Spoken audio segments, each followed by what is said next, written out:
can feel the blood creeping up from the heathens. Got will, got fight, got pride, got reason. If they wanna go eat, then you know I'm gon' feed them. If you're coming for me, hope you're ready for a demon. I got eyes in the back of my head, I'm seeing. Take me for granted and you know I'm leaving. I'ma take what's mine with the webs I'm weaving. I could take this crowd from seeing to believing. Got a taste for blood and my tongue keeps bleeding from the words I spit. So sharp, so freezing, so cold. Behold, frostbite they feeling. I could tear you apart or I could go heal them. Don't believe in fate, don't believe in ceilings. I just need a taste and my mind starts peeling. I don't pace myself, I grind on kneeling. Got lust for change, I just love the feeling. I ain't gonna give up. Got too little time, I'ma live up. Head down, push forward through the tough times. Cause anything worth doing is a tough climb. And I ain't gonna give up. Got too little time, I'ma live up. Head down, push forward through the tough times. Cause anything worth doing is a tough climb. Cause I'ma live life for the fight, yeah, I'm here to get it. I got drive, got sight, always have a vision. I go by at night, I be in my feelings. I'ma be fine, need time, and I'll soon be winning. I live life for the fight, yeah, I'm here to get it. I got drive, got sight, always have a vision. I go by at night, I be in my feelings. I'ma be fine, need time, and I'll soon be winning. I can feel the blood creeping up from the heathens. Got will, got fight, got pride, got reason. If they wanna go eat, then you know I'm gon' feed them. If you're coming for me, hope you're ready for a demon. I can feel the blood creeping up from the heathens. Got will, got fight, got pride, got reason. If they wanna go eat, then you know I'm gon' feed them. If you're coming for me, hope you're ready for a demon. What's going on, FM fam? How's everybody's day going? Can I get a mic check real quick, please? Por favor, in the chat, if y'all can help me out real quick. And I'm sorry, I'm gonna be sounding like dog crap because I can't, man.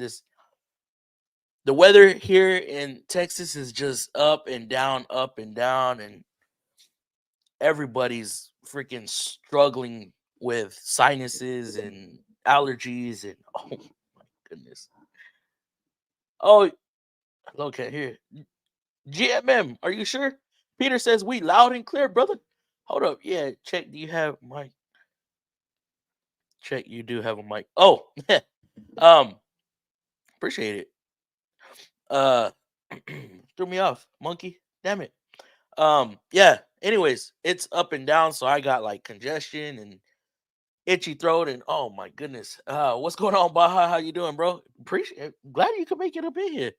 What do we got today? We got, tricking your mechanic for less. Let's talk about that. And this is gonna be involved around. I feel like I'm glitching. When you go to a certain facility that offers a multi-point inspection, you could get free diagnosis to an extent. Now, it's not going to be 100%. 100%. It's not going to be 100% diag if we have to go into it. Like, let's say a check engine light, or what's something else? An airbag light, or a specific noise that you're hearing. Okay, what I mean by getting free diagnosis is visually. Normally, and this is me and several other techs. I'm one of those technicians that I cannot pull a car into the shop unless I go and do about a 2-mile test drive. I go, I get it up to about 40, 50 mile an hour on a back road to see if I can hear wheel bearings, see if I can hear suspension noises. I'll take a certain turn that's going to flex the body in such a way to where I should hear either suspension creaking or basically suspension. And that's going to give me a tall tale sign. All right, you know what? I'm going to look for cracked strut mounts and anything that has to do with the not the transmission, I'm sorry. Anything that has to do with the suspension. Okay. So suspension, I'm gonna visually look. If I hear brakes, of course we're looking at brakes. We hit certain points on a multi-point. I don't know if y'all ever seen something like that. Let me see if I can find an example. I should have had this pulled up way before. All right. No, no, no, that's not what I was looking for. I need a picture. They're trying to take me to buy some multi-point uh chingaderas. Does this look like ours? Yeah, this kind of looks like ours. All right. Let me bring it up right quick. So we are required by my shop to fill out one of these every single vehicle. Now it's up to the mechanic how far in depth we want to go. And that's a bad picture. That is a horrible picture. No. Come on now. It's not cooperating with me. Why is it doing that? Hold on. Give me 1 second, guys. Jeez. I'm out here messing it up. Something like that. Something like this.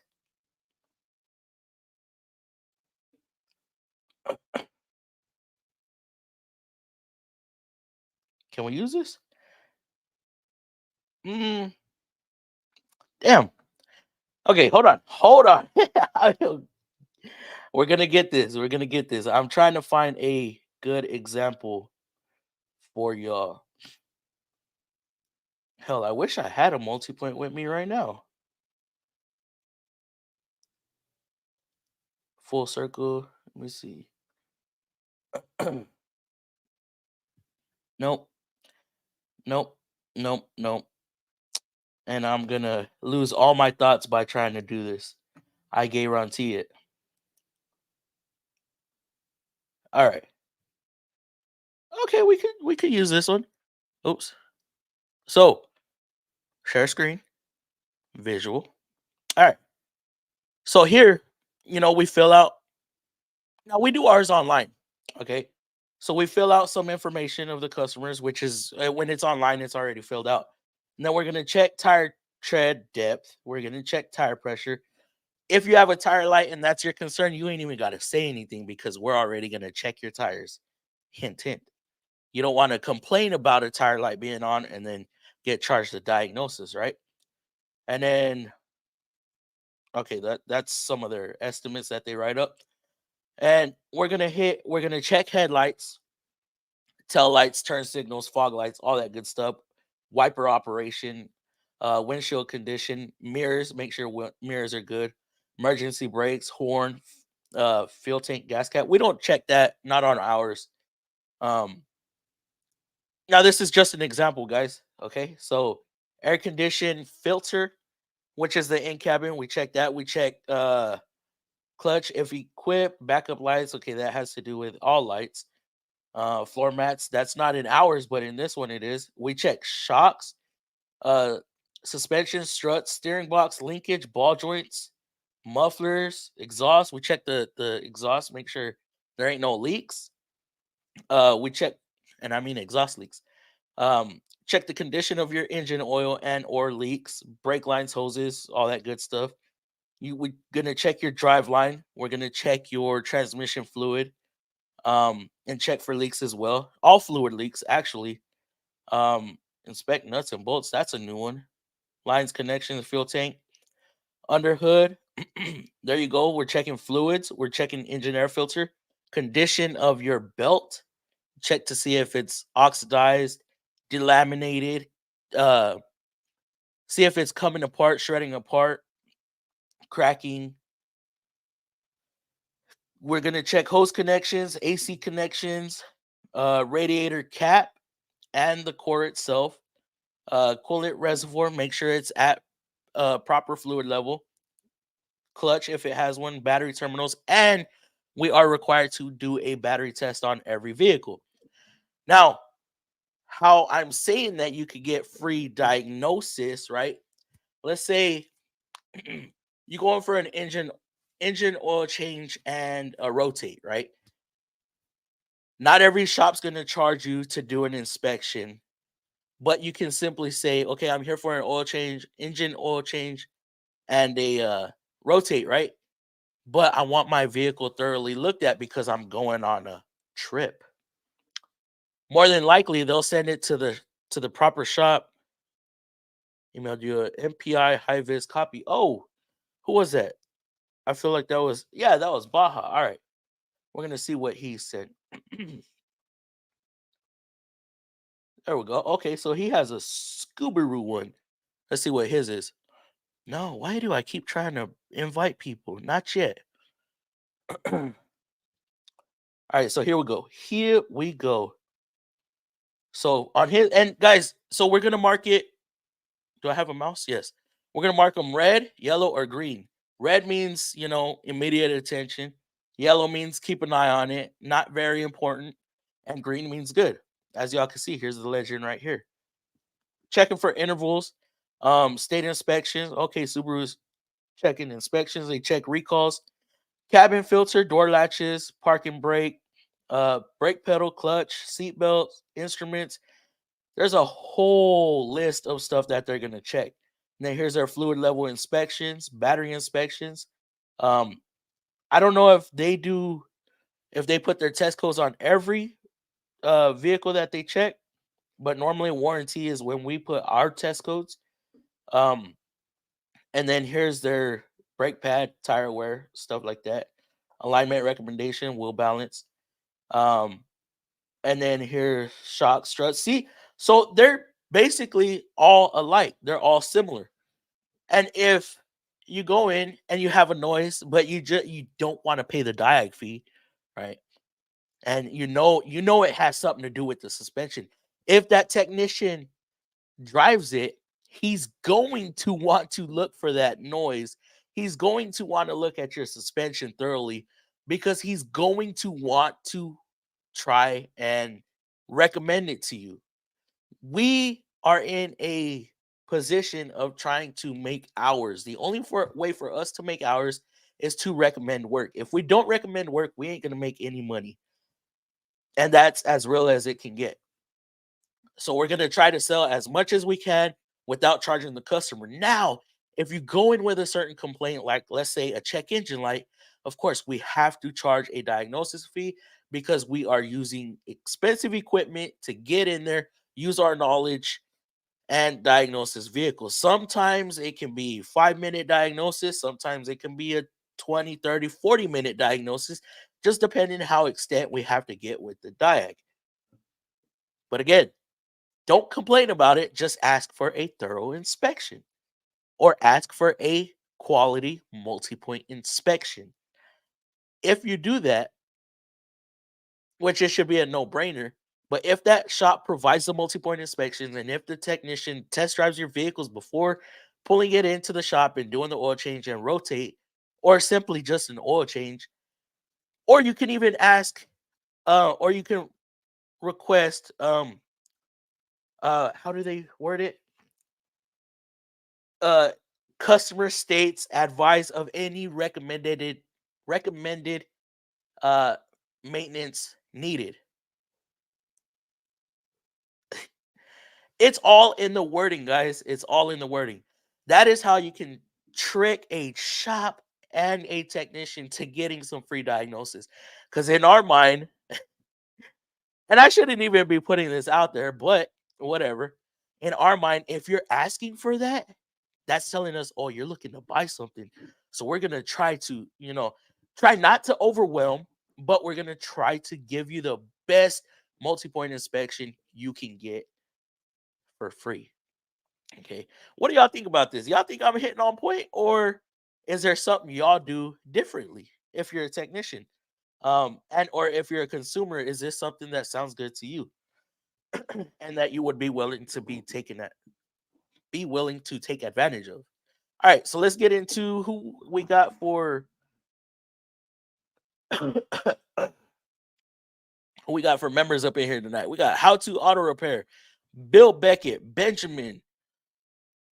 Mic check. Oh, did I miss your mic check? Damn, I sure did. Benjamin, my bad, dog. Um, Peter. Peter's up in here. Dobie's up in here. Baja, here we go. Dobie.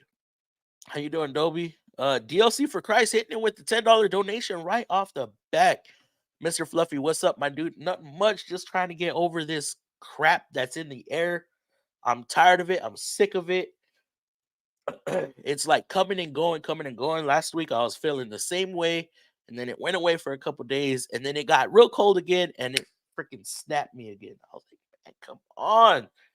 Tired of feeling like this. It makes you feel like crap. But appreciate the donation, DLC. I'm gonna have to bring in my crew quick because I don't know how long I'm gonna be able to talk just for myself, by myself. I mean, what's up, nerd? Sergio, how's it going, brother? Quick Ranch, how you doing? Evening, y'all. Justin Smith, how you going? How you going? Uh, so because of winter storms we have been having in Wisconsin, still waiting on my scanner. Has Oh man, that sucks. When was that supposed to arrive, Justin? By the way, good evening. Did I say Bill? What's up, Bill? Joe Mama, how's everything going? Tarek, I need my oh Lord, Davey. Oh my God, Tarek over here. And that's it. All right, cool. Now let's get into the normal broadcast. How to hitting it with the emojis right off the bat. I was like, whoa, I haven't even set up the stream yet. Appreciate you. How to live. Cliff, how's it going? Bill, good evening. How are you doing on this fine Friday? Mike check, sup, fluff and all. How's it going? Benjamin, sup, Cliff, GMM, hey monkey. Hey guys, M Leisure, how's it going, brother? Hello everyone. Peter always coming through. Benjamin, sup, y'all? Benjamin, y'all do multi points? How do you do your multi points out there in the East Coast? Because I know y'all get rust out there. So I mean, let me add this, okay? If we can drive your vehicle, even if you have just one complaint, of course you're gonna. If you're not under warranty and you're paying for that diag, you can even complain about one thing and get a whole bunch of stuff just pre-diagnosed. Um, but we have to be able to drive your vehicle. That's one key point. Also, there's been many times where I'm about to drive a vehicle and I'm like, nope, I don't feel safe, and I'll turn right back around and straight into my stall. But I'll let them know in the video and in the multi-point after repairs have been done to where we can drive the vehicle. You may receive another multi-point inspection if we find anything after repairs are done due to the unsafe nature of the vehicle. Because of course I don't want anything to happen while I'm on the road. Because then I can't fix a vehicle. I can't even diagnose a vehicle if something happens. There's sometimes I don't even know how the hell customers get their vehicles to the shop. I'm like, how the hell you felt safe driving this thing here? Man, loud and clear. Appreciate you, Peter. Hello, cat. Hear you. Can you hear me now? Check. You do have a mic. Yep, I sure do.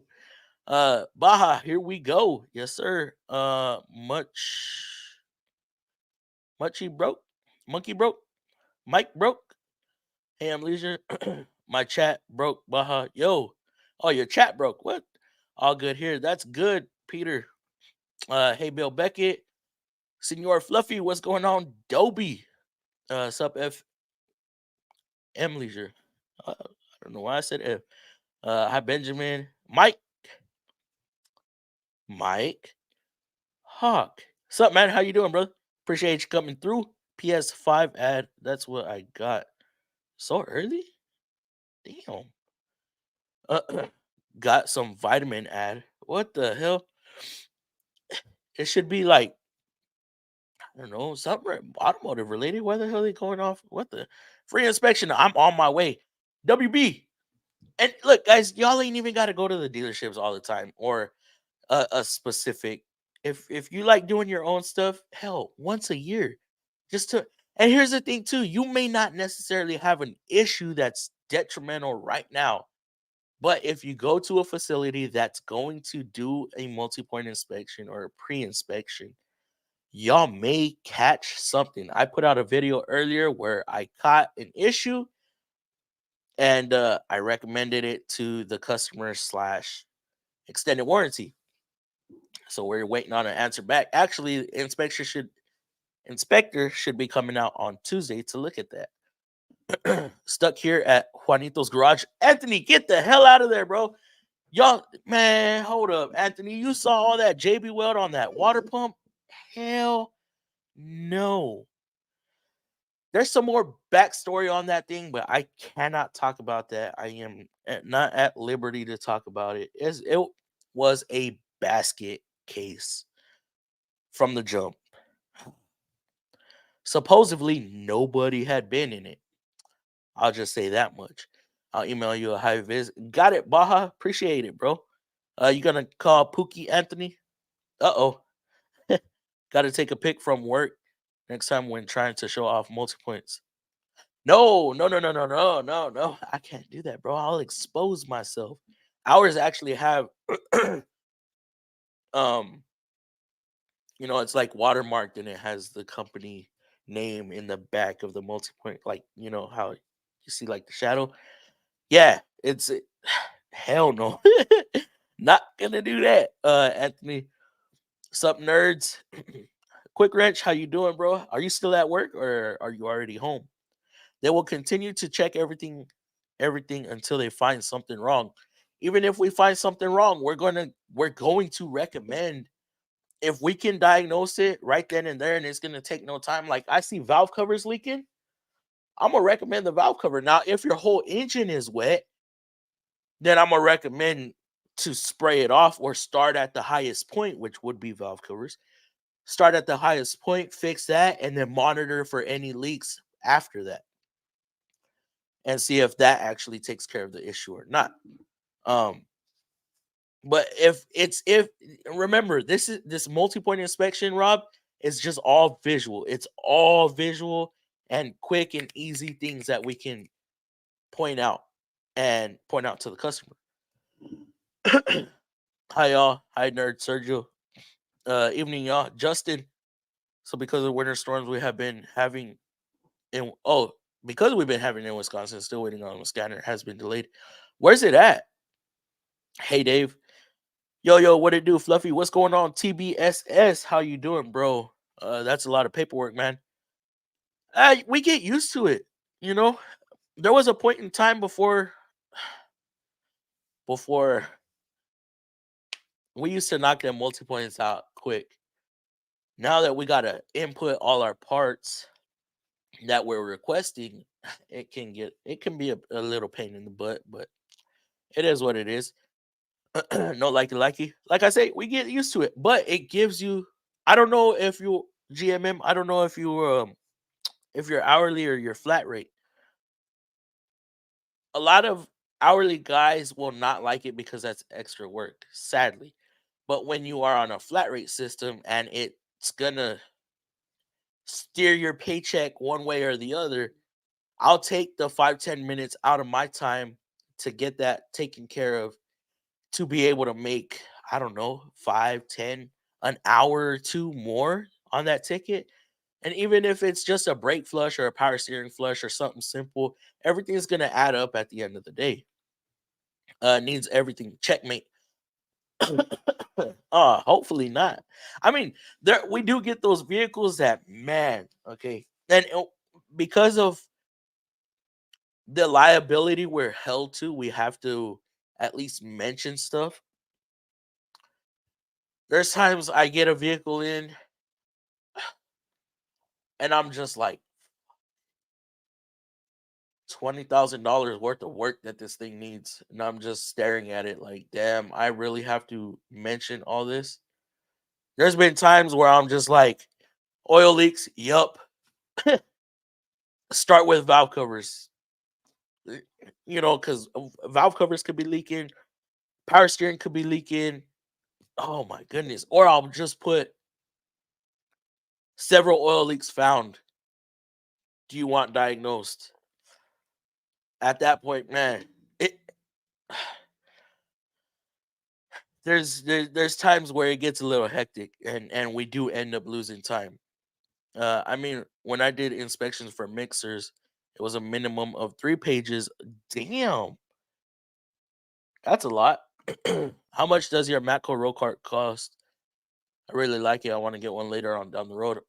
It cost me, I think it ran me 1,700. But those things now are like 26 or 2700. Uh, I need my Tarek, you wild out there, bro. we we have a drive-in, and some customers don't want their cars driven. Then what are we supposed to do? Oh, you ever get those ones where they'll have no gas, so you can't even drive them?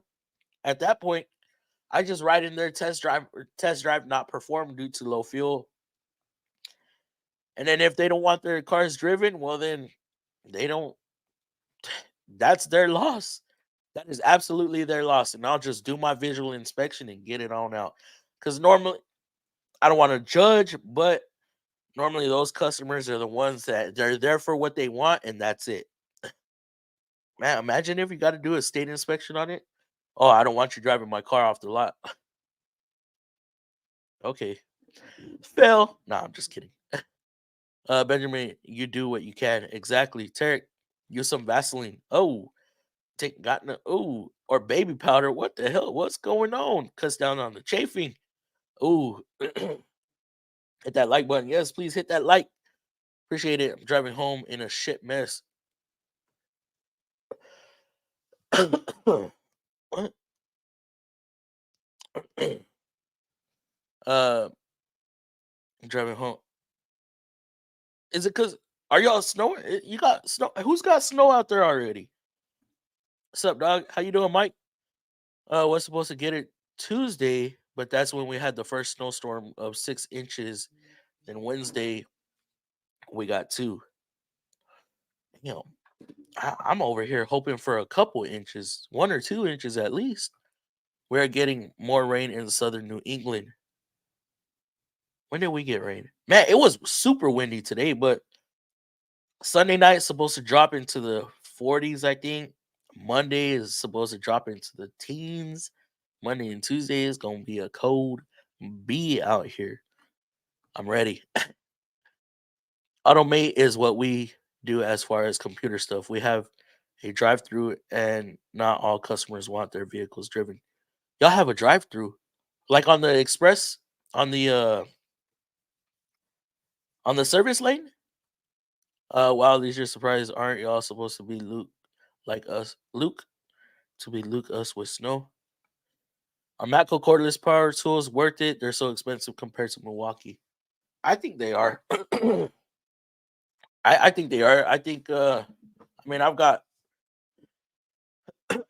some pretty good use out of mine, especially that 16 volt. It just seems like the smaller voltage tools to me are the best because those get used a lot more. They're more compact, and I use them for the small stuff, 8s, 10s, 12, 13s, and 14s, which is basically almost everything unless you're doing suspension. But in my opinion, certain power tools, yes. Now, like the half inch, I really don't use a lot of half inch, so it's not worth it to me. I just got it because if I need it, I don't even like high powered electric tools because they're so bouncy. I don't like that. And that's just the nature of the tool. They're big as hell, they're bulky as hell, and you literally, if you have a stubborn bolt, you have to push up against the tool to keep it from bouncing back off of the fastener. So, like one-handed operation. Sometimes you got to get a wrench back there and hold the other side, but that's just me. I'm in Connecticut. We are getting rain, a lot of flooded. Holy cow! We've had ball joints, axles, and CVT fail during test drives to where we've had to tow them back to the shop. I have not gotten that far. Normally, I can, Benjamin, you get in a vehicle and you go to start driving it, you put it in driving, you just feel that thing like lag, like 2 or 3 seconds, and then it kicks into drive. And then you go to take off and it's just flaring, and you're like, nope. I'm like, going back to the shop. Hell no, ain't no way. I've only got stuck around the corner once, and I'm not doing it again. I learned my lesson. They're nice, use them, but don't own them. Snap on or Matco Air Tools are where it's at. I prefer Matco. Snap on, I mean, eh, eh, eh. But that's just me. I worked at a shop when we did head gaskets. Boss drove it literally around the block and returned to the customer. Oh no, that's like a 20-mile test drive. You want to make sure that thing, severe, not severe, but extensive test drive. Well, it's easy for me because I can literally go just like, yeah, we're in a big enough city to where we can put a good test drive on it. Not good leisure. The weather fluctuating is getting crazy. That's what's got me all messed up.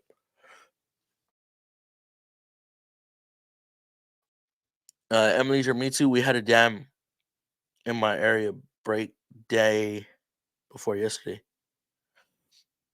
You had a what? Oh, got a tire and add now. What the hell? Again? That's insane. I'm like 10 minutes behind. Fluffy, como estas? Saludos. Victor, how's it going? ASC certified. That is what's up, brother. Appreciate you coming through. My landlady's son said there was a geyser coming out of the toilet at the house she inherited. Hold on, guys. I'm gonna fix up something right quick.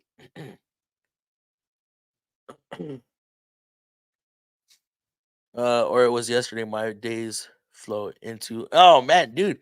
There's times where I'll think something happened yesterday, but it happened like what a week or two ago, or something that happened. I think it happened yesterday, but it happened a couple weeks ago, or I think something happened a couple weeks ago and it happened earlier that day or the day before. I'm like, dude, my days are all screwed.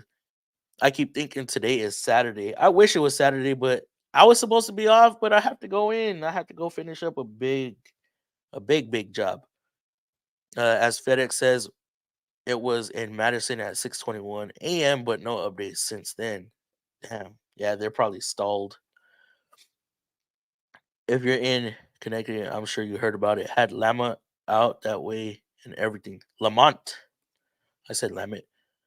I'm hourly, but I'm also my own service writer and the diet guy, two-man shop, yo. You get to dabble in everything. So that's good. I hope you get paid good or accordingly. Benjamin, I heard about the damn break. I'll bet the brain dead. Ned did a flyover in a chopper. Oh wait, you talking about a dam broke? I thought yours was Jamestown cart since it is a Jamestown cart.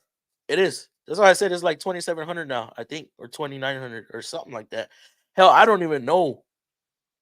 Uh, but when I bought mine, remember I bought mine what in 2020? Yeah, and I traded in my old cart for it. So I got, it was like 1,700 is what I got charged for it. Today we got 8 inches of snow. You could send about two of that down here with 30. We got 50-mile-an-hour gust. I'm driving and it's like, psh, like we had a north wind and I was driving west and it's just blowing across, right? And I look at my door because I can hear it real loud. I look at the my door, my A pillar, and I just see the door separate just slightly, separating from the body. I'm like, golly, horrible. Happy Friday, FM family. Wrenching, what is going on, my dude? How you doing? Heavy wet snow, probably 6 inches so far, maybe touch more. Yeah, so y'all, it's sticking already. High wrenching, sub wrenching, express or not, customers drive in, one way out. Oh, okay. So y'all, I get it. Yeah, not ours, man. We have like multiple entrances throughout the. Yeah. Okay, so I completely understand now. They don't have a lot for y'all in the back. I feel like every dealer, or yeah, every dealer, they make enough, right? They buy big lots just to store cars. Why not build I want to say a track, but build a dedicated area to where technicians can go on test drives, build one that has like bumps and stuff for squeaking rattles, have some like, where it does that to flex suspensions and stuff. And then straightaways. Like, how hard would it be? If I was a dealer, a franchisee, A franchise, yeah. If I was a franchisee, that is something I would put into mind so that my technicians do not have to hit the road. Y'all ever got caught in traffic and spent? I went to do a 5 minute test drive. Now I'm stuck 30 minutes in traffic because there was an accident. Happened to me the other day. I was pissed. Howdy, Jason. How's it going? I mean, with diesel, the bigger the better, or you ain't getting those dang bolts and nuts off everything. Even with heat, air tools are your friend. Air tools, I love me some air tools. Netter was actually on the ground, aside of it. Didn't have too much to say about it though. I mean, for me, I have a 3/8 and half-inch snap-on air tool. Bought them for $30 each and paid 60 to get snap-on half because it was faulty. Wait, what? For $30 each? How the hell? Raging, how's it going? Hi, Raging. Uncle Mark, how's it going? Rosa Delaro should have went out. Her face would have stopped the flow of water. Oh, that's messed up. Hey, Raging.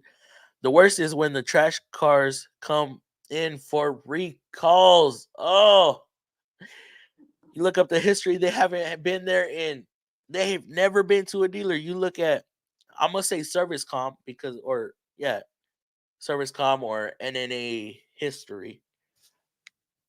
You look at their service history throughout all the dealers, never been to a freaking Nissan dealer. And I'm like, bro, I'm about to waste my time. And we try not to be judgmental like that, but we just been in the industry long enough to where, damn, this customer's not gonna buy anything. So those I kind of like, I already know, so I'm like, I get a little lazy with it. Subaru recall 200,000 cars for valve springs. One out of 100 of them had suspension parts fall off for being lifted. I had a strut mount fall off the car. Damn, that is scary, bro. I can't. I had a spring recall. Old ass video. I wasn't even doing YouTube at the time. I did springs. We had a coil spring recall, right? So I took the struts off, swapped out the springs, put them back on, but I noted that the ball joint boots were dried to shit and the lower control arm bushings were gone. Okay. Well, I go to back this thing out. I don't know. I actually posted, that was a Snapchat video that I had posted. I back out of my stall and I turn to the left to bring the ass in to the left, right, so I can take off. I just feel the car drop. I'm like, what the hell? What the hell just happened? I thought my wheel fell off. I thought I forgot to tighten down the wheel. Like, what the hell just happened? So I stop and I go to throw it in park and I just hear, grrr, the parking paw. I'm like, oh, hell no. In my head, axle popped out. Something happened and I just knew it wasn't good. I get out. I set the e-brake because at that point, if you have one axle not holding, the differential in that vehicle, no matter if you put it in park or not, it's still gonna roll. Set the e-brake, I get out and I go around. The damn tire is like that, or spread. It's like towed all the way out. Like, oh shit!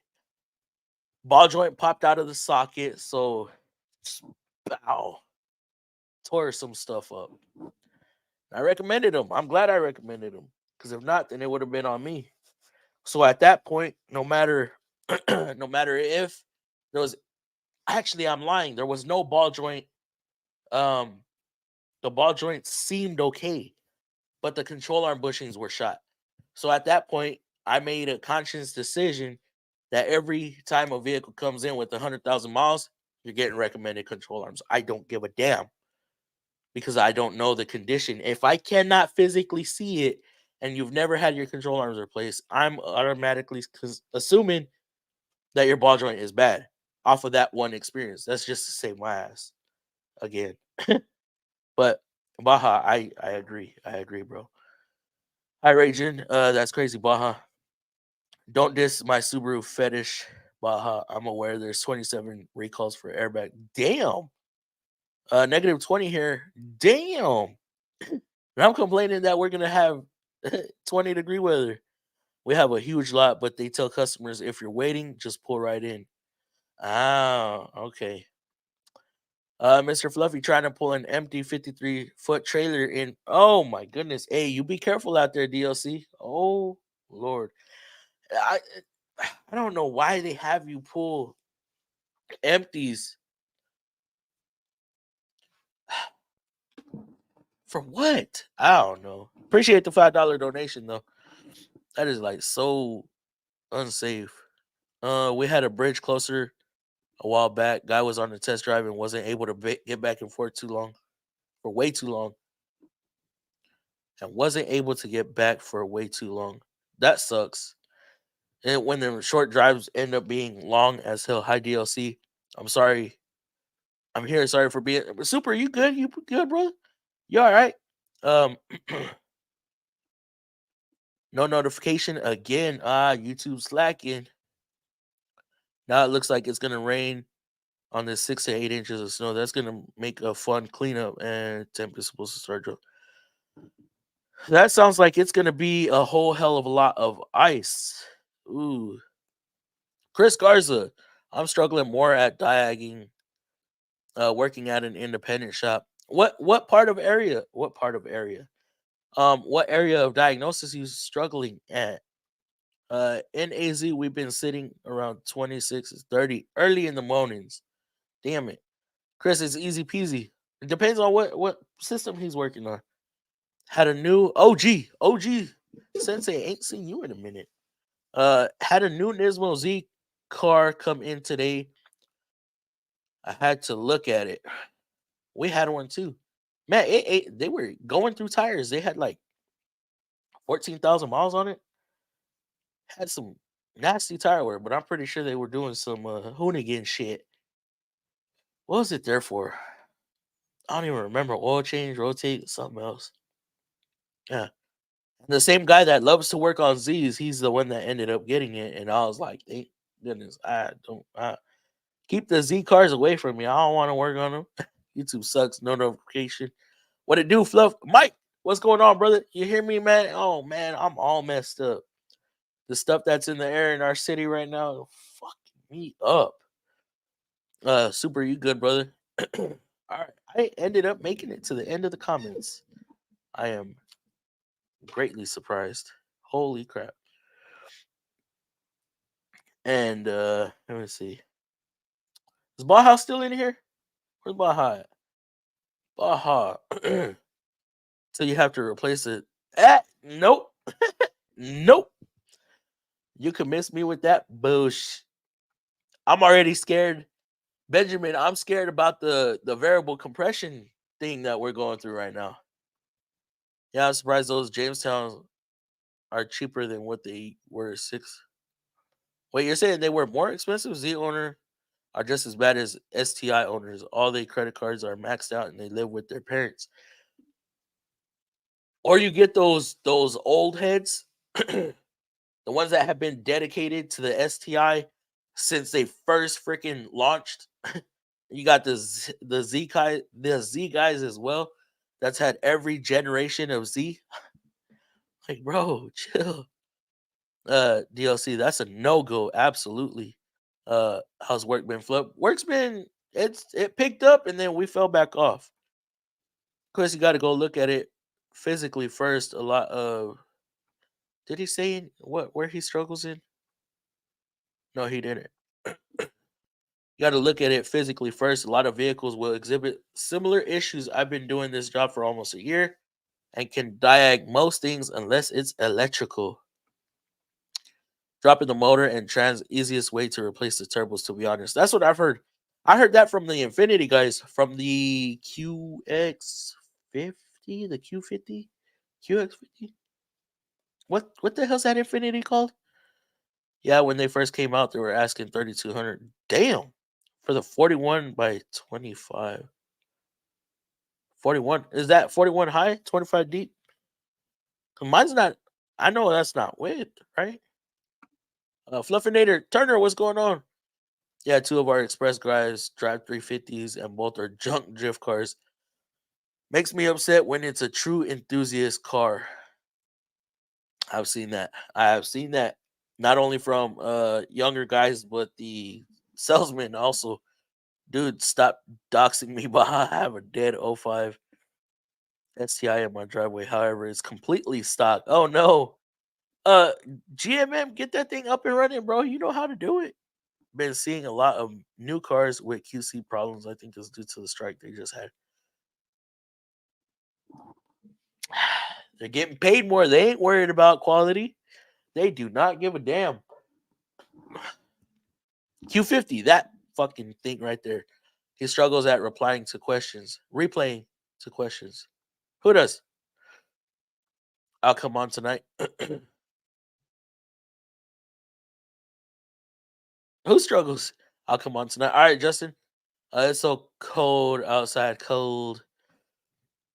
Let me do this right quick. That way y'all could chat amongst yourselves and give my throat some rest. I almost didn't come on, guys. I was like, "Ooh, I don't know if I'm gonna come on, man. I'm hurting." But I was like, "I need to. I have to. It's only right." Since I was late on Monday and some of y'all didn't even know I came on. Ain't that a B? We'll see if we could get Baja up in here. Justin. Sending some links out right now. What am I missing? Oh my boy. Where the hell is Lakes? See, I want to know if Lakes does if they do something like that out there in his neck of the woods, if they do multi-point inspection and stuff like that. Let's try to talk about multi-point. Let's try to talk about inspections, guys. Oh, Kevin. I know he's not on, but maybe this will bring him in. Q50 outdated, yawn. Oh, aha, baha, got him. Who? I'm curious who. It's 42. Uh-oh. Got Baja. What's up, Justin, y'all? what's going on? It's 42. Been a long week. How about you? Wait till Baja comes back. Who's this among our sleeves person, and why should we hat them? Hat with them. I think Baja's getting ready right now. We'll give him a second. We do multi points on cars. Y'all do? How extent do y'all go? What's the extent y'all go to? Chuck Bailey, what's going on, Fluff? What's going on, Fluff? What's up, Fluff? Chuck Bailey, you've been in here before, right? Your name sounds familiar. Fluff, do you do video multi-point inspections? I absolutely do. And I edit them just like I do my short videos. I do my transitions. I try to be upbeat and excited to be there and record on their vehicle. Try. As hi guys, this is your technician. Be looking over. No customer wants to hear somebody that doesn't sound like they want to be at their job. Yep. Hey, what up, Baja? Hey, trying to find out what screen am I on. Hey, there's my screen. We can hear you. Yeah, we hear you, brother. Uh-oh. Lakes is here. Oh, you Look, got it. You got one of those pull around toolboxes. Man, those things are so expensive. It's beautiful. Nice epic. Thank you. No, you just got to know how to rip off the Snap-on dealer. That's all. there we go. Yeah, but I don't have the extra, wasn't gonna turn in the box that I needed for home, plus having another 17,000. Mine was kind of like a gift Oh. to shut up. Oh. We had a peace offering. So What up, Lakes? Snap-on has a diagnostic page where they have a diagnostic YouTube channel. Okay. What's And going on, boys? What they up? they push the Snap-on Zeus Yeah, very I heavily remember there. that. Like 3 years ago. And I get on there and I got the Veris Edge that I picked up off of eBay for like $2,000. And every single video that he was making, I was right there following up with their announcer, Jason Gabrinas, right there in the Snap-on threads. I'm like, guys, you don't need to be getting this Zeus crap. Don't burn 10 grand on that. That's stupid. I says, That's what and I just I'm kept saying, saying the bro. same thing. Shit, I still owe $2,000 eBay. 10,000 on. Yeah. I was like, I paid. $2,000 eBay. This is all you need. That is You can do the insane, same Blake. tests. Everything they say is a lie. As like you're just buying the same tool with a different graphic user interface. And Yeah. I preached that for 2 years, and I got worse and worse and worse until they found out where I was at through my tool Damn. dealer, because my tool dealer and I was just joking about that for 2 years. And he goes to a tool fair, and guess who's at this conference pushing The the main Zeus guy. Plus? Jason Cabrinas. And then he goes, "You know that guy?" He's like, "We're gonna shut him down." Yep. So the way it goes is, they sent over the Think Big truck from Minnesota. I think They so. just It's from there. Yeah. So the guy that controls the entire Midwest, he comes on down. He is straight up looking for me, and he wasn't being mean. He just kind of pointed out. He said, "So if you're going to talk all this trash," he's like, "you should at least know what you're talking about." So I know what I'm talking about. If you want to go toe for toe, we can go toe for toe. I'm pretty sure I know more about your equipment than you do because I read more than the brochure.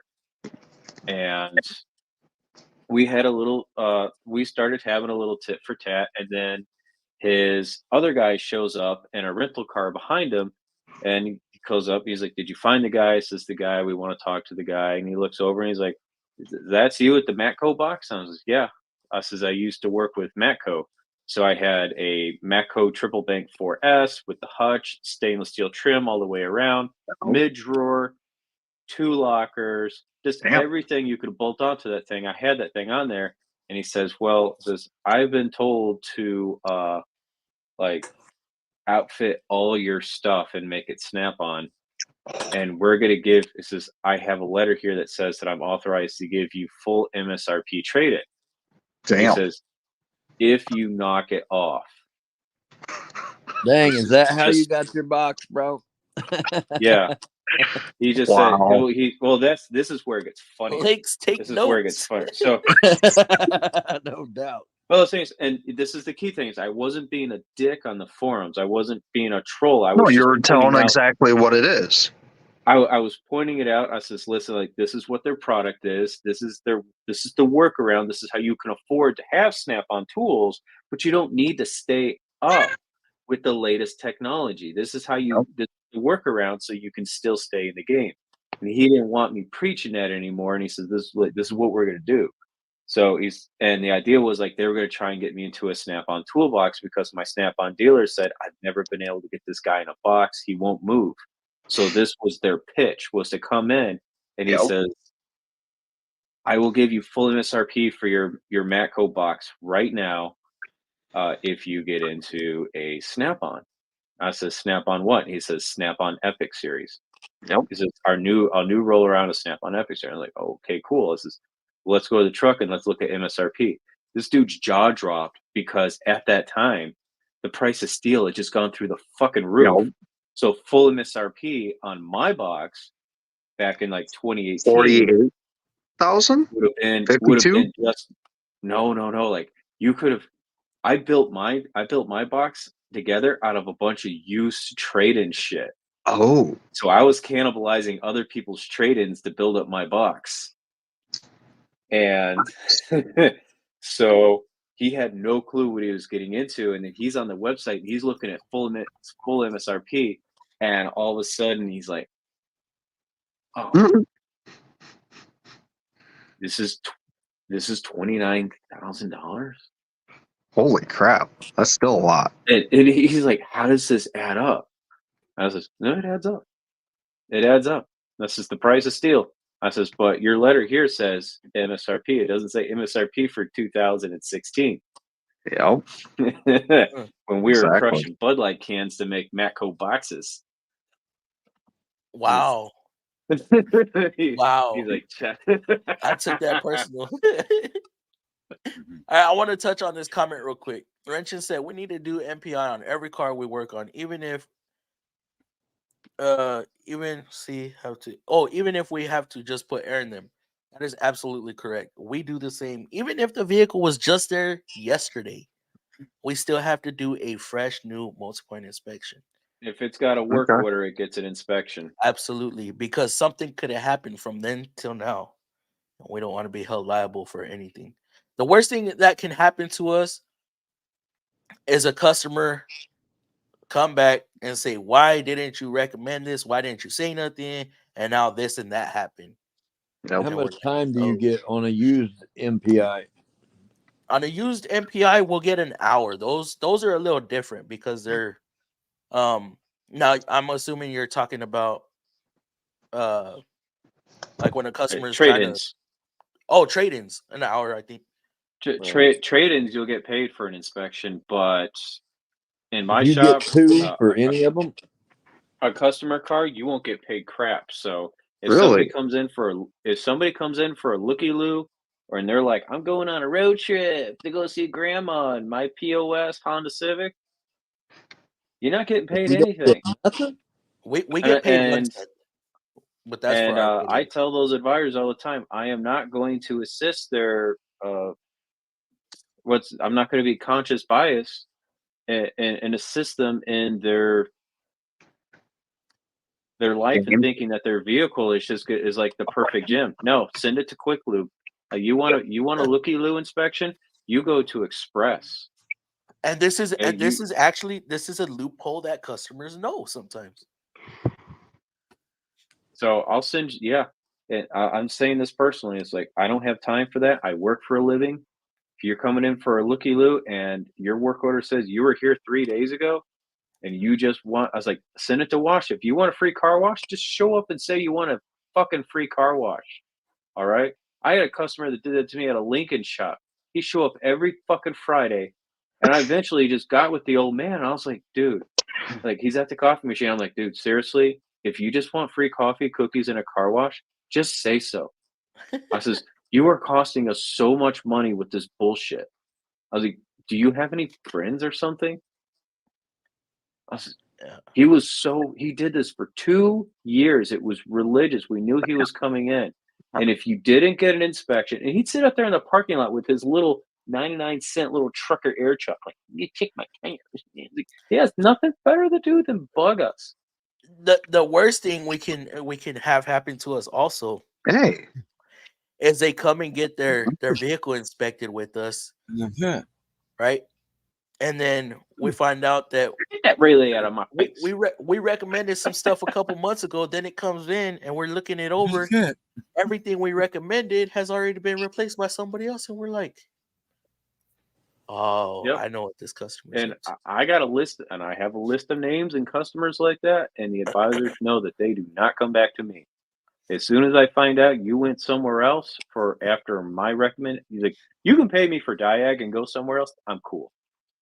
But if I do an MPI and I do a write up and I make recommendations and I found out that you All right, went GM. to like your cousin's shop and you got everything fixed and you got problems and you want me to look at it, nope. I don't even care if you accuse me of saying I recommended it and it didn't fix it. Not my problem. Find a new shop, find a new tech. You are not my friend.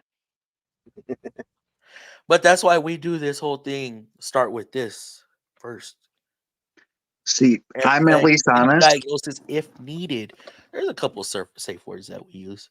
I'm honest. Like, I'll take it to a shop to at least have the inspection looked at, and then I do it myself because it's cheaper doing it myself because I do have time on weekends, and I You see don't have better the than money them? to pay somebody else to do it because I got paid so much other things. I just asked the Well, customer, no fluff. do you want me to tell Finish- you what's finish wrong up with on it, this or thing. pay me for that, or What was that, Baja? So finish up on this thing. I'll finish it up really quick. They didn't realize that this box is an Epic series. I did right away. It's a 68 in the middle, and then the rest of it's 140 Wait. inches altogether. When I gave him the part number, he goes, "No, this doesn't qualify." I says, Read the description. It says Epic. That's an Epic Mhm. series. Uh, And the frown on his face was he starts looking. He's like, "We're gonna lose so much money." hey, Baja, you ready for this? Nope. This Nobody made sub money. degree weather. I am, man. I'm from Michigan. I just got back from Michigan. Oh, did you? I was training for this weather. Yeah, I didn't realize you had the 3 lockers on the top. Yup. I did. That's sweet, bro. I took advantage of that. I need, Yeah. dude. I need to. And this take a is drive out where there my and truck see. driver. So I give my Snap-on driver credit for this. So that Varus part of the deal was I couldn't bring up my Varus anymore. Talking about like how it could do the same thing as the Zeus and you didn't need a Zeus. So my Snap-on driver says like, hey, they're running a deal where if you get an Epic, you get a Zeus. What? Nice. Man, you're about to upset Lake. I traded in the Varus because it was it was like if you're getting it just said they're running a small special and they said if you're getting into an Epic and you have a Varus scan tool or any of the big tablet ones and you trade it in, it's a 1-for-1 to get into a Zeus. They were buying them all up. Wow. Yep, because they wanted everybody to be on the same platform. And that dude immediately was like, "You need to get off the truck." Like, so they finished up all the paperwork with me not on the truck. All right.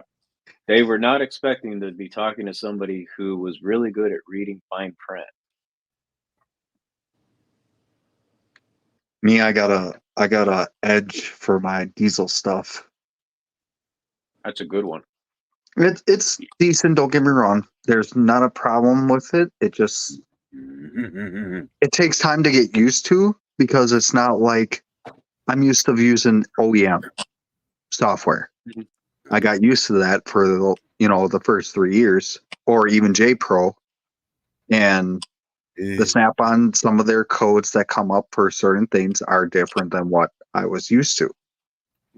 Like one of the codes that came up was AdBlue. I didn't know what the hell that meant. Come to find out, it's talking about def.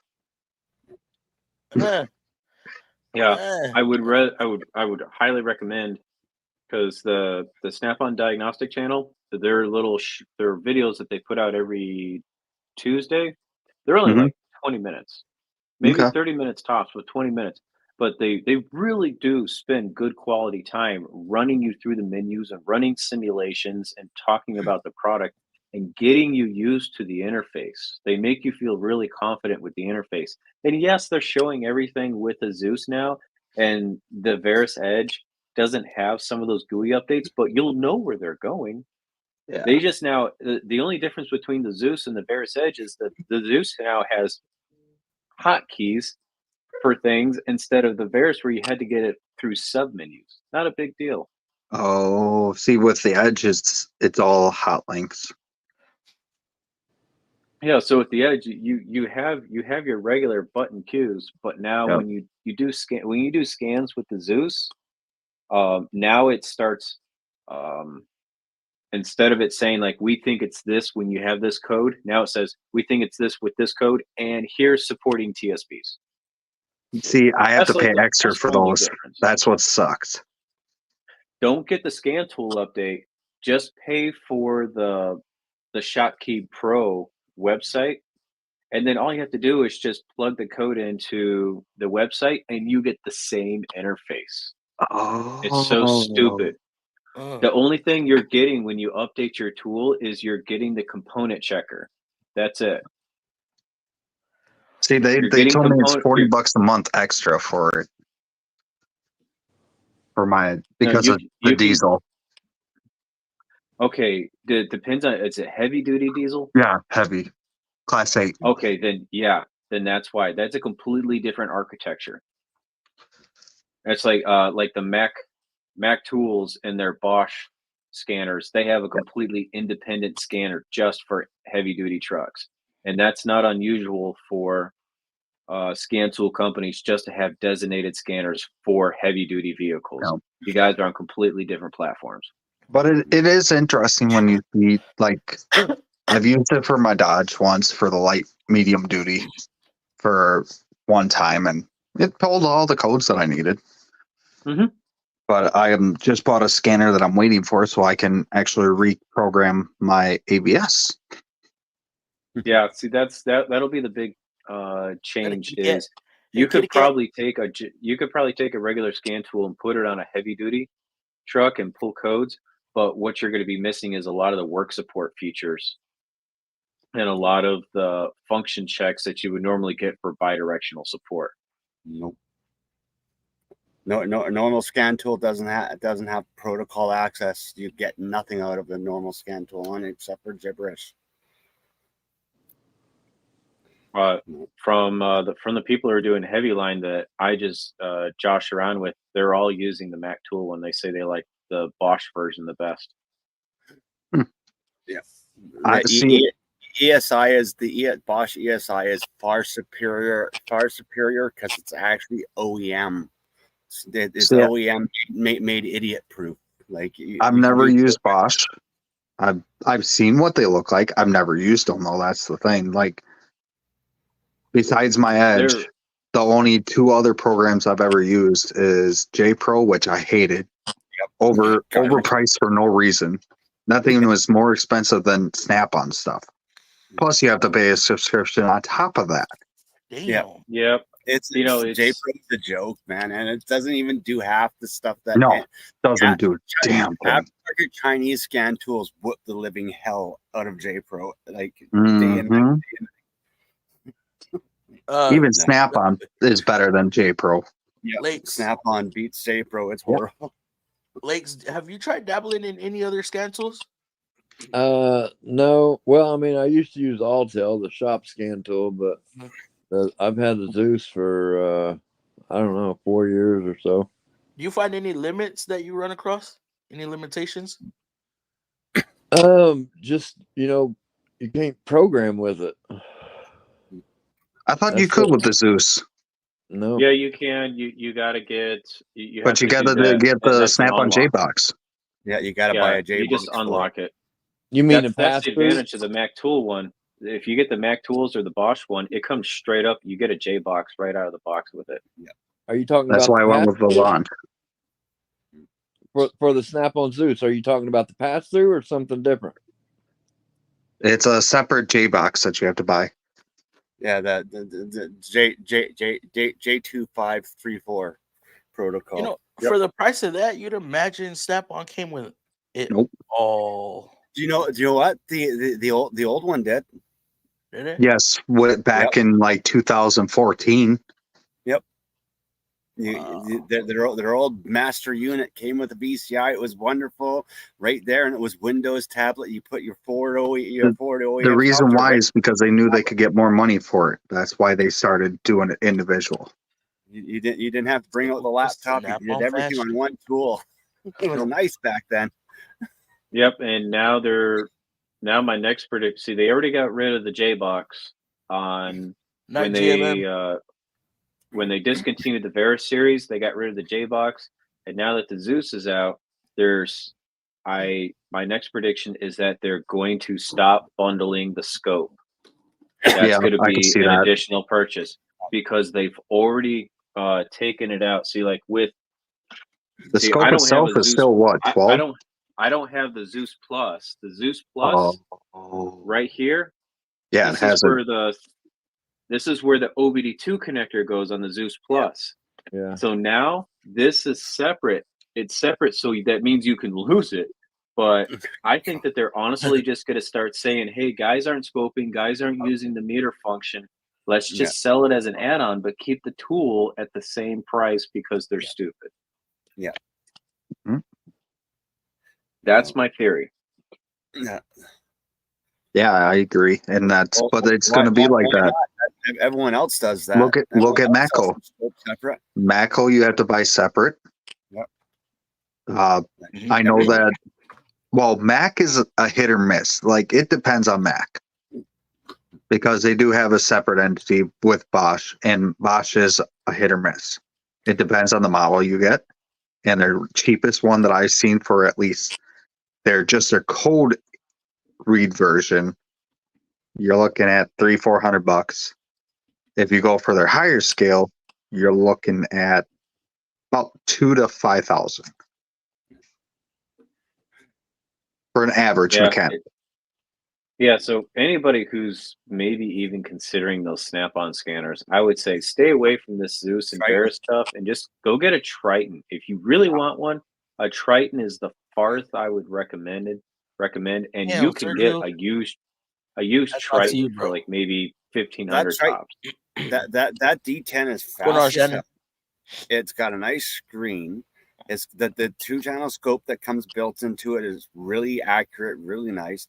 Out of all their scan tools that they have, that's the only one that I would ever recommend to anyone to buy is the Triton D10. It's faster. It has good scope. It has all the functions. When did the Triton come out? It's not Windows compatible, but who cares? Because if you're going to be doing programming, it's because it's not running on a Windows ARM system. It's good. Yeah, like snowing and blowing here in Wisconsin. And what's hilarious too is programming if anybody's a computer nerd, the Windows operating system that's being put on all the laptops today, it's Windows 64-bit. This is Windows 32-bit. What's up? It just came out, and what up, quick? Snap-on can't even make a 64-bit processor. So Windows had to make a 32-bit architecture. That's why you can't Windows run. have had 32 though for laptops. Yeah, Windows is 32. It's just they're because they're using an ARM processor in their unit. The ARMs for that they're using cannot run 64 data process, but the bonus is 32 OEM softwares, the manufacturer diagnostic softwares, actually function better, like they're more reliable and safer on the 32-bit kernel than they are on the 64. I've had I've got one laptop that's 64. I have far more crashes while programming versus my old Windows XP 32-bit. I feel like the more complex. I'm glad you brought that up, man. The more issues they got. That makes a lot of sense because I just actually had to scale back to like a 5-year-old laptop. Windows 7 because I have. Board. Yeah, I rolled back to Windows 10 and everything smoothed out. So that explains it then. It's 32-bit for the win then. It must not, because the 64-bit operating system must be running an emulation. Yep. For the 32-bit. Well, it does background running. That's why. When you do the new GM software, they're online and it does that install. You'll actually see in the installation files 32-bit kernel, 32-bit kernel, 32-bit. It's like, yeah, it's an emulator. Great. Why not just let me sell it to me on a virtual machine and that will be faster. Turner, how often do you get customers complaining about you trying to upsell them stuff? Never, because I don't look for problems. They come in, tell me what their issue is. I look for the issue. I fix the issue. I don't do multi-point inspections of that because that's what customers are like, oh, well, I do. Because you said tired of it. So I'm assuming you used to do it. Yeah, I used to do it, but customers are like, well, no, you're just trying to upsell me on stuff like that. This is the problem I have with that. If you don't do it, then they look at you like you're an asshole if their tie rod falls off 2 weeks after you worked on their car. It's like damned if you do, damned if you don't. I just find it, it's just. We do multi-point inspection on just about every car that comes in our shop, along with pictures. Yeah, it's just it's a safety net for me and for you. With our equipment, with our scan tools, we take pictures of it all.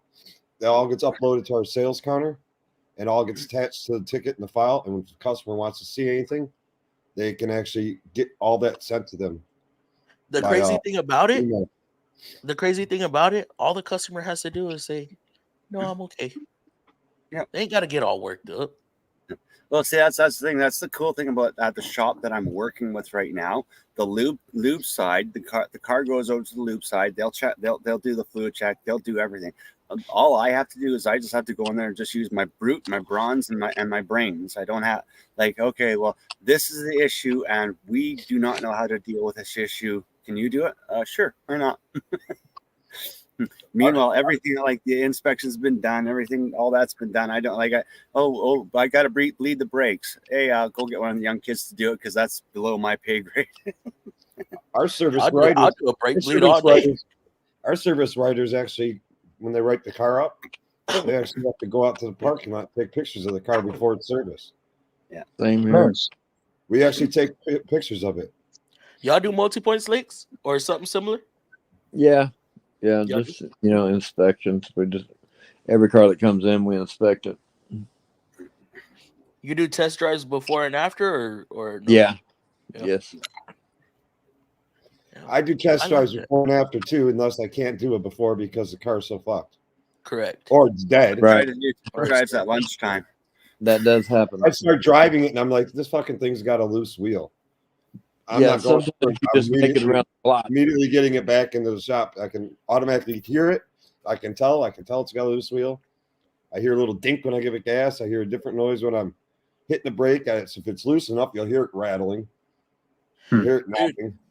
A couple months ago, I thought I had a bad wheel bearing. I didn't know whether it was a wheel bearing or a fucking axle because I was getting a vibration, but while slowing down. So I was like, "What the fuck, I'm on?" And I made a video on it too. I'm on. I don't think it's an axle because it's happening while I'm slowing down. But I The was wheel like, was loose, right? yes. The rotor, Hey, the Fluffy, rotor was good flopping question in around. the chat. What's The that? rotor was able to flop around. Mm-hmm. What was that? So you got a good question in the chat. Just popped up at time mark 10:21. Rabin, I'm slaughtering names because I'm drinking. He says, "Can a novice mechanic change the rods?"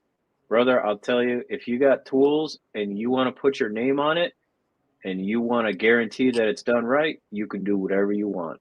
Absolutely. I've done them on my S10, done them on Subaru, done them on. That's how pretty the shop's going to straightforward. handle it. Yeah. If you're going to put your name on it, you're going to be responsible for it. Yep. Do it. No one's going That's to the hold you thing back. too. Don't do something you don't feel comfortable doing. For sure.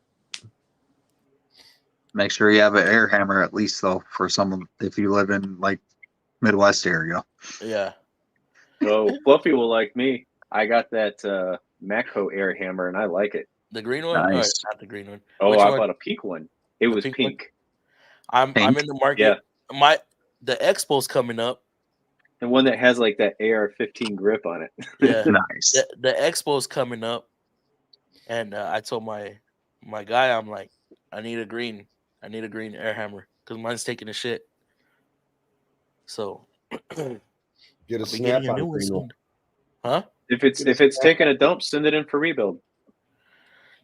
Sometimes you'll get brand new ones if you Tired send of them in. doing that already. Hey, I got a brand new Snap-on.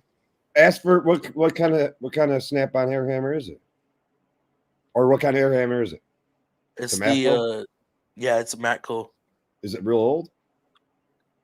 like 2016. Ain't that old. That's a weak fucker compared to their new one. Yeah. But a Snap-on one's brand new, right out of the box with the Mac brand new, the Matco out of the box, brand new. They're both about equal in strength. Yep. This The one's still Snap-on trigger is way better though. If you want light hits, you can do it with the Snap-on one. The Matco is more of an all or nothing. The trigger is what Snap-on Matco have differences. It's on how the trigger is. Overall power and everything else, they're real close. They're both Why great. that's why I bought the Matco one because Even I the Mac agree one, with you. the Mac one hits pretty hard too. It does. I like the Mac one makes that tiny version and it has a nice feather trigger on it. We got a guy in the shop I with the got Mac one. because I have the tiny Mac one with the short barrel and it has a feather trigger and you can use that to percussive massage something so it works out. And then I have the Mac long barrel, which did add some more oomph. But when I got to use a buddy's Matco, I was like, dude, it's like using the Astro Big Nasty. It just has one mode, break everything. I sent my Snap-on out. It's probably about. Let's say. Well, it's when what is it? What's the Snap-on up? 3050 or 2050. I don't remember the number. I just got mine last year, and I love I it. got mine when it first came out. When they came out, that new version, Air Hammer. It didn't come in colors. It just was, what do you want to call it? Polished chrome or The hell is that? aluminum housing, whatever. Yep. And it's still built the same way now, except they have colors available. But mine finally got to the point where it just totally took a shit. It wouldn't do anything. And I sent it out for repair and rebuild. Well, they ended up having to put a whole new barrel in it and everything. Basically, I got it looks like a new tool bag. I forgot how strong that sucker is.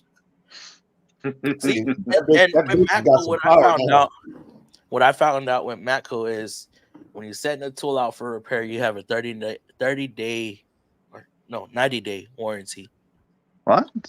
Yeah, Snap-ons has got a 1-year warranty after repair. warranty. And it's a Or 1 flat year? rate. It's a flat rate fee to repair them. I think. I mean, I'll I think source it. for 140, I think the Air Hammer. We're 120 or 140 for the Air Hammer is what it cost me to get it rebuilt. I had to pay I think I paid $60 for my half-inch impact. I sent it in for a rebuild because I bought it for $30, so I paid $60 extra for the rebuild, and I got a brand new impact. That's $500-600. I'm gonna keep my old one, so I might send it out when I get a wild hair. I don't have any Matco air tools. I don't know how the repair works. Is it a flat fee or if it's what matters what's wrong? I don't know. They quote it, just depending. Which Snap-on has a flat rate fee on all their air powered tools. I wasn't too happy with the repair this time. All their cordless too is the same thing. On my cordless, man, I sent it out. It was like $220, and I don't know what the hell was wrong with it because I got that. I still have the same nose cone. I still have the same trigger. I'm like, what was even done? $220, Wolf? Ouch! I sent out my 1/4-inch drive Snap-on 14.4 ratchet. Not a long one, just a standard. Like $80. I think it was 100. I think it was a 120 flat rate. But I'm telling you right now, when I got back, and I don't know if this is because they got brushless now, and they're just trying to get rid of their brushed ones. I don't know what the deal was, but the one I got back was not my tool. It was a brand new brushless Snap-on. Green hand. It was a green 1/4-inch drive cordless ratchet. It was brand new. Yeah, Milwaukee did that to me. I sent in the Generation 1 M12 3/8 under the 5-year warranty, and what came back was the new stubby 3/8. Oh, nice. Light brick. So sometimes they do that. Yep. We have to have fancy tools. I don't know if you're talking about when we were talking about the scanners, but we have to keep up with these newer vehicles. Sometimes it forces us into have to buy the new fancy scanners. It depends on each thing. Mm-hmm. Yeah, because like for the Right, automotive GMM. industry, you got the CAN FD now. You got the DOIP, and now with Ford, you can have the Ford Adaption, which is going to be a new Ford always does something weird. Awesome. It's retarded. Mm-hmm. Why not just keep the old protocols? They work just fine. Frosty. What's going on, Frost? I agree. What was that Chinese wrench you were showing us, Turner? What's so special about the Chinese wrench? It's made out of a special metal. Had some grip on there. Was aluminum? Nope. I just saw your comment, David. Nope. How's it going, Frosty? And it's not Chinese either. It's Canadian. Correct, Tatu. Well, then it's well, then I really wouldn't know. like how to said, the multi-point is how we get paid, not specifically off the multi-point, but the possibility of us getting more work, obtaining more work. You never know. You never know. You're gonna miss every shot you don't take. I get paid on all my inspections. Do you? Yes. Well, the free inspection we offer is basically like a basic check. You just check belts, headlamps, taillights, turn signals, wiper blades. The stuff that's obvious. It's not pulling wheels off the car or anything like that. Quick visual, air filter, if it's not a complete bastard to get in and out. Yeah. I can check cabin air filters if they're real simplistic and easy. I won't no more on the in cabins because it matters how easy they are. Pull them out and they just accordion and you're like, fuck. No, yep. I just peek up in there and look like, oh, there's a shit ton of debris up in there. I'll like bend it down. Especially the one that's crammed all the way against the firewall. Yeah. But then we have a full thorough vehicle inspection that checks all the components on your car, other than it's diagnostic related. I mean, we're going to document any major leaks we see, bad tie rods, bad brakes, we'll check everything. That we get paid a half hour for. I forget what they charge the customer for that. That was one the customer has to pay for. The free one we get 3/10, I think. 15. Oh shit, that's not even bad. I'll do MPIs all day for 3/10. Well, the owner of the company doesn't mind doing it because that's how they make money. Yeah, absolutely. Replace 2 compressors. That's the one thing that I've been trying to change at the shop here is to change the perspective of these free multi-points. I want a free multi-point to be nothing more than just brakes and tires and a visual inspection. And it is not a legally binding document. But if you want to pay for an inspection where somebody's actually going to get their noodle up with a flashlight and start looking for something, I will sell you a legally binding inspection where the technician is held accountable. Because I am sick and tired of customers coming in and then driving away and going like, "Oh, well, you didn't adjust them." Take your fuck. Oh, what this? Believe it or not, I think I haven't looked at the price of it lately. My boss and the owner work together, and they came up with an idea because they want to put out an incentive to do full inspections. So they're paying us a half hour for them, but I do believe they're only charging the customer $29.95. What? Yeah, they have no problem paying us a half hour in that $29.95 because in most cases they make it back. Yeah, how many of those inspections they're selling for $29.95 and having an hourly express average ticket? I think they turn it into an average ticket. I think our boss said was $720 some. Oh, that's the average. So that's a couple $1,000 one with one that was only $80 from the $29. Yeah. I see what you're saying, Dave. It pays off for the shop owner all the way. It pays off for the tech all the way. We get an hour for every inspection, no matter what. Really? An hour? Nice.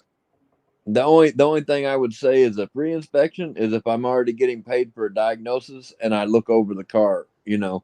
But I'm still not flat rate, are you? Diagnosis. You're not flat rate though, are you? Yeah. Oh, you are? I thought you were hourly. No, I'm flat rate. I think the only hourlies is me and Turner. I think Turner's contracted. Aren't you contract? Yeah, I'm contract. Yeah, I'm contract. Oh, yeah, he's different than me. I just go in, tell them how much I'm going to charge them, and that's what they have to pay me. Some weeks I wish I was hourly. Vacuum, got to go back to charge. I finally hit. Now we got changed over to every 2 week pay.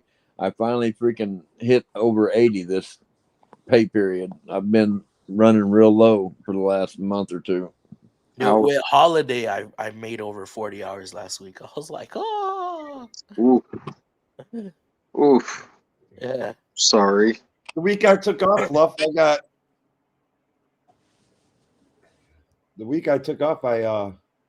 my vacation week with my holiday pay, I grossed $1,800, I think, $1,860. That was not even working, man. How do y'all get paid for vacation and holiday? I get my average. Okay. Yeah, we get an average. My average effective rate. So if I work over the last year, easy numbers. If I'm 100, say I'm 150% productivity. I'm just going to throw up simple numbers, and I make 30 an hour flat rate. That means for every hour I'm there, I make $45 an hour, correct? Yeah. Give or take, yep. Well, at 150%, you'd be 1.5 times. So I would get $45 an hour is what my effective rate is actually at the end of the week. If I was 150% productive, I'm just throwing up easy numbers. That's a big number. I don't even know what my productivity rate is. But so your vacation pay would be 40 hours times $45 an hour. For how what time span? For Well, the they week. count 5 days, but you can take a whole week. You No, can take I mean, okay. So for us, on holidays they go back 12 weeks. Oh no, okay, I got you. It's over the last. You are correct. That's the last 12 weeks. Okay, and then for I believe that's what we were doing. I believe it's either 8 or 12 weeks. The average for vacation they go the prior year for the whole year. I think I'm right around the 128% productivity rate, 130%, something like that. It's a little lower than it used to be, but I do all the high end shit now. I mean, I'm tearing motors apart all the time. Swapping trannies, pulling engines, putting new engines in. Right now, my holiday. I do all the shit nobody else wants to do. Was that 7.32 is what my holiday is right now. Last year it was 9.80 something. Damn. But my holiday, 5.1. I was like, golly. Dang it, bro. It's been rough. But then for some reason after Christmas, man, we got freaking bomb rushed. And that turned over some good numbers. I mean, we had people on vacation and stuff. We had one guy quit. So it's always nice when the guy quits and you got some extra work. Yep. It just sucks. It was one of my buddies that quit. So yeah. Happens. But yep, it does. Drove to Riverside. Changed oil filters on Cummins Power Chipper and waited for 2 more machines to show up. Hate that yard. Rocks for turf. Ew. Yes, Robin. Yes. Yes, very easy, but you will need an alignment. Absolutely, you need an alignment after doing tie rod ends. Yep. I mean, you could get close by counting your threads, but still gonna be off. I do the old school, basically thread from the wheel to wheel. Outers. If you're just doing outers and you count the threads on a personal car, you know, if you get them real close, you don't have to do an alignment, you know, but it should be done, yes, but you can get away with it. I've done like outers on most cars today. On most cars, so you're just doing outers. All you can do is crack that jam nut loose, a touch, just a touch. Going on. Yeah, you don't. It's not necessary.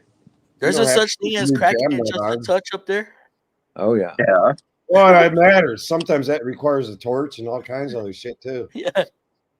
Yeah, of course. But I mean, even with the torch, you can still crack it just a touch. Yep. Yeah. True. That might be all you get. Yeah, that is all you get sometimes. I mean, I've had to use a wrench with a 4-foot pipe before.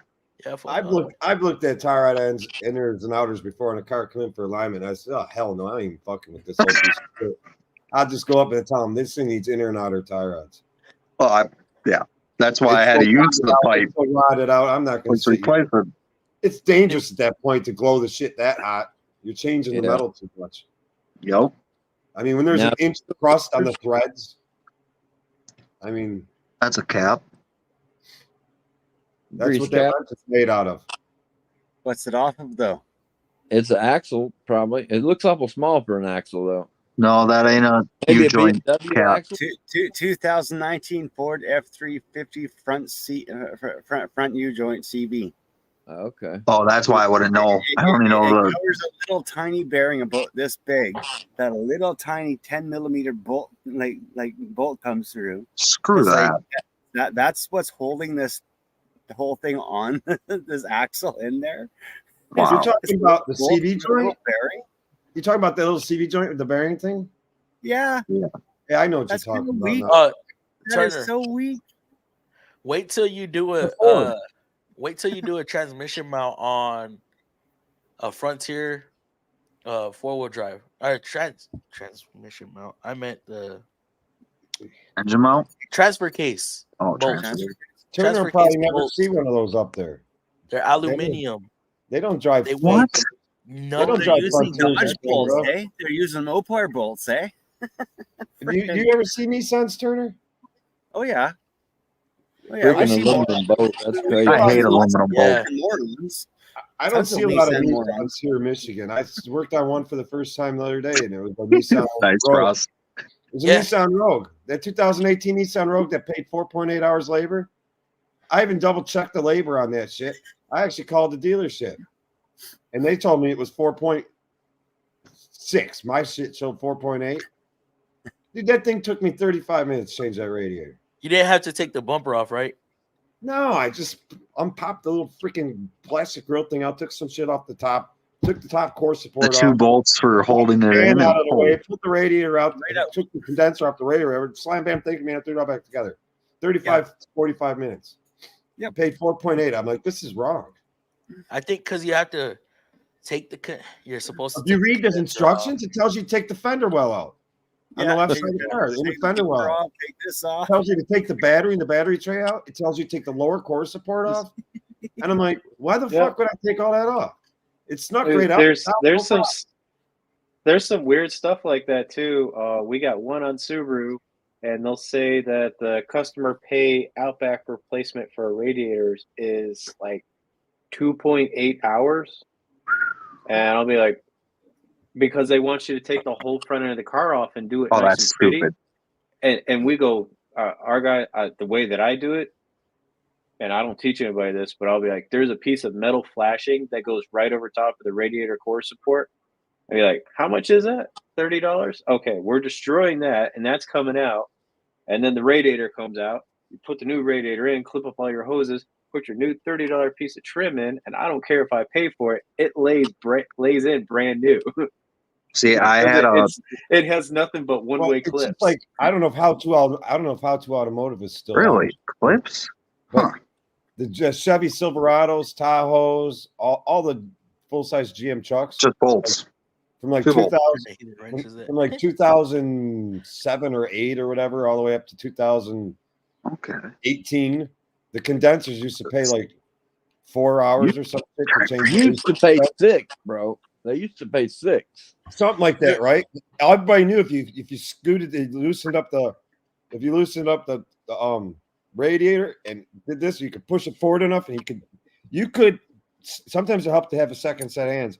You could sneak the condenser out of that sucker. Do you know those fuckers changed the labor time on it? They sure did. It's like 2 something now.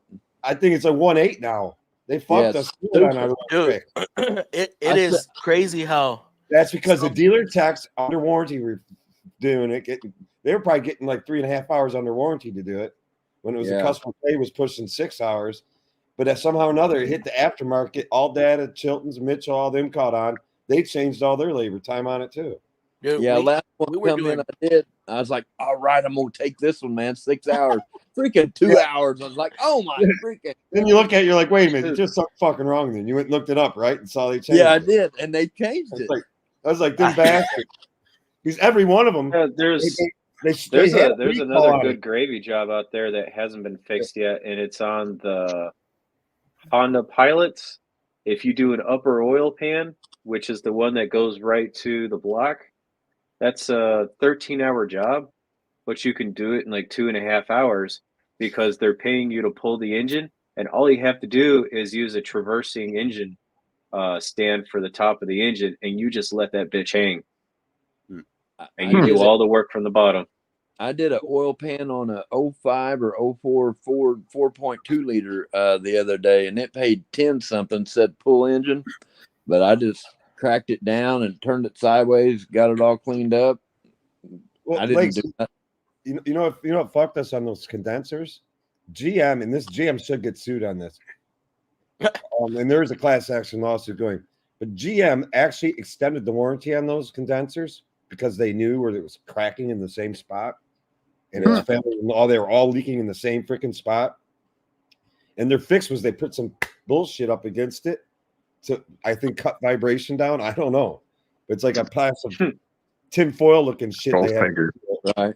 But that's on their newest ones. But if you bought the Yukon Denali, or if you bought an Escalade, GM extended the warranty on those condensers to 100,000, like 8 year and 100,000. Yeah. 8 year and 120,000. But if you had the Sierra, the Silverado, or any other ones, and you didn't spend the big bucks, I mean, the really, really big bucks on your truck, you were, after your 336, your Screw. bar, fuck you, screw you. Yep. You're getting shit out of us. And they were all the same condenser. They're all the same part. Same exact setup. But see, the extended warranty, they caught those techs doing it so damn quick.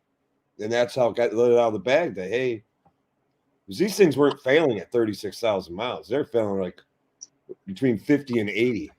Yeah. Yep. That's not bad, Robin. I'm familiar with those hobby shop or those hobby shops you're talking about. That my new shop, I will. that new shop I had went to. Yeah. That was a hobby shop over there in Biloxi. Oh, Biloxi, Mississippi. Dude, hey, I was stationed there. Yes. Yeah. So I don't know if it was the same guy, but yeah. Yeah, I was stationed at the Biloxi, Mississippi Air Force Base for 1.5 years. That love hobby the casino shop, it was coast. nice. I appreciated that shop. Wish all the lifts were working, but that was the first time I ever saw the rebel flag fly. Your first time, only huh? seen it. I've only seen it on TV with Dukes of Hazzard car with General Lee, the Dukes of Yeah. Hazzard. That's the only time I ever saw it in my entire life. I grew and up then with I got it. stationed in Mississippi, and I'm getting off the airport, and I was like, "There's a fucking rebel flag flying right next to the American flag." Okay. There's a couple small cities in Texas and Tennessee, and western side of Tennessee. There's a couple of real small towns that you'll see the flags flying. Wow. What up, Paul P? How you doing, bro? I'm talking I like reenacted it. I'm talking towns where everybody knows everybody. So when you start driving through town and you're not from there, already away, they're like, "Who's this motherfucker?" All right. Robin says, question, I'm about to change a water pump. I read somewhere I shouldn't use the drain plug to release the coolant because it never seals back right. True. What's the alternative? He's talking about the Peacock Liberty. The Peacock you always use.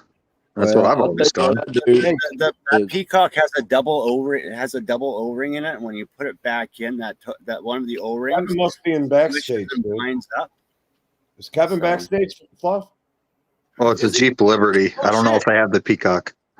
My bad, I Kevin. just saw a private chat message. I'm like, I'm gonna go see who it is. Bad. Oh, shit. You've been sitting here talking.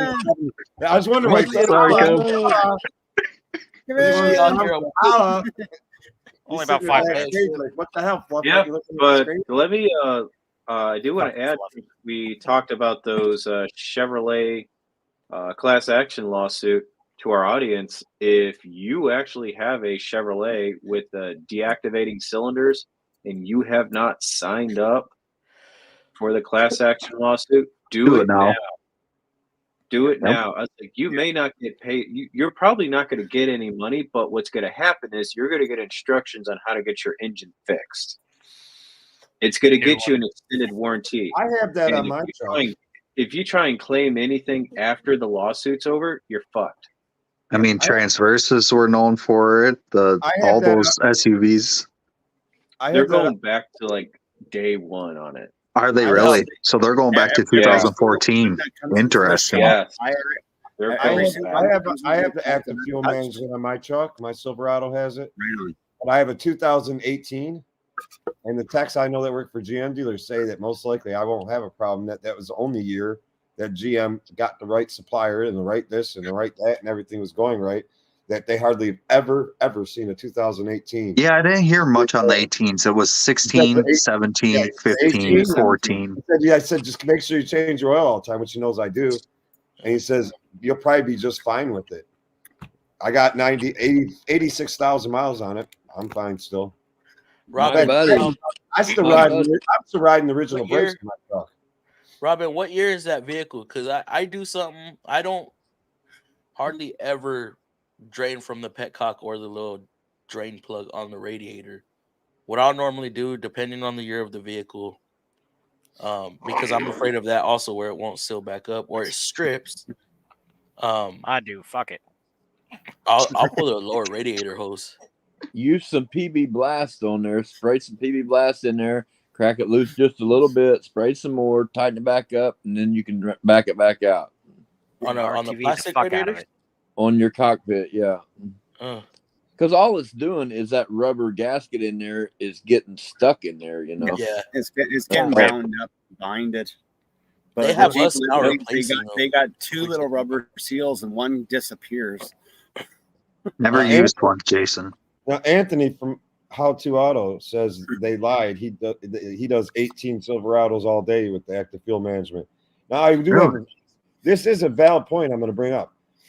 I know 3 GM techs, 3 different GM dealers I've been friends with for a very long time they're heavy line techs, heavy engine repair. And they told me, all in all, they've never found it to be a big issue on any of the years. They did pick out one year in particular. I do think they said a 14 or 15. No. And the 19s. I'm wondering if The 19s said and up. That's why they started deleting them on the new ones, because they had a bad supplier and they were inferior lifters. But he said they hear all these horror stories about how bad those motors are, but they typically do not see a lot of them in their shops with a failure on them. And I got to be honest, working in the independent world, I've seen it twice in all my years working. I've had 2 Silverados come to me with the fucking tapping noise and the misfire issue and all that shit, where it was a failed injector or failed lifter. And I've only had 2. I don't know. I've heard mostly on I'm wondering if transverses. oil Transverses are not active oil fuel now. type or oil brand has Oh, a there lot. was. No, they got 3.6. Oh, I've What's done about a everyone's preferred dozen of the scope? 5.3s. I just wonder if it's maybe in the southern heat and the high heat, high temperature, maybe using an inferior oil adds to the problem. Think maybe bumping up the oil weight a little bit? You think it's getting too thin? Well, I just don't know. I don't know. I No? No, it's they you want to keep the recommended oil. If they say put 0 weight in it, put 0 weight in it, because when you put that, when you're like, oh, I had this happen with a couple of customers where they think that this 020 is the devil, and they're like, I'm going to put 530 Rotilla in everything, and then their engine locks up and they don't know why, and it's because their engine was designed to run with thin oil like that. So it was oil starving for like the first 2 to 5 minutes until it could thin out the oil. That's a problem right there. I've seen people take their oil and burn out their pump. Okay, Robin says I haven't studied this. I haven't studied this Chevy cylinder deactivation that much, but I came from a lot of Triton engines, and it seems like whoever's having problems with lifter tick is having the same problems that the Tritons did, and it comes down to you're not monitoring your oil intervals based on your usage. You're driving the piss out of your truck, pulling 2 horse trailers, and still thinking you can change the oil every 10,000 miles. Yeah, I don't recommend that. BMW I bitches. just suck. I just know if you research it, the failure rate in the South is a lot higher than it is in the northern states. Because we got more dumb motherfuckers down The here. new Toyotas, what they got the 0.08. They're all squatting, baby. They got 0.8 weight and 0.16. what? Yeah, but Let's see, Jason. Toyota's like 0.8 and 0.16. Yeah, Jason's asking what's everybody's preferred scope. The only one I've ever used is the Snap-on Zeus, so I don't really know. The best one I've ever used when it comes to giving you great resolution would be the ATS. Yeah, ATS Snap. But my preferred one is by far a Pico, because I would like to get a Pico. I love the Pico software. We have a Pico in our shop. It's an awesome scope. But I also have a Snap-on Legend Ultra 2-channel that works quite well, and I also have a low-end Pico 2-channel. It's like $150 scope that I can run off the old Pico Auto software, and it does a pretty decent job. It's just 8-bit resolution versus 12, and we got to use attenuators on it. But it's the vertical resolutions where it really makes the biggest difference in the picture you see on a scope. Yeah.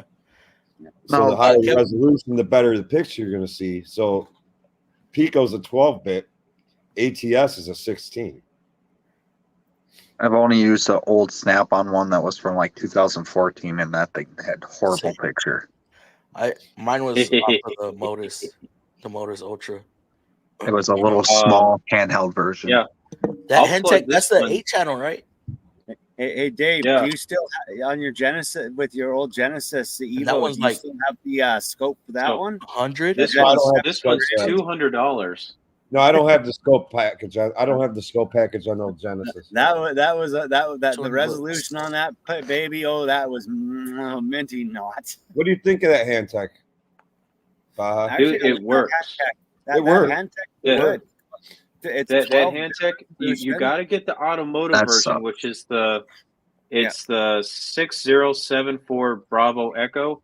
Get that version because that's their automotive grade one that has some better circuit protection here, so you don't fry your channels too easy when you cross contaminate. That's probably equal your, to scope channels. boxes.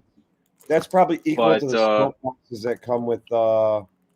Their software runs on the Windows one 10, and the top- Windows the top. 11. Yeah, that's probably the that soft- scope.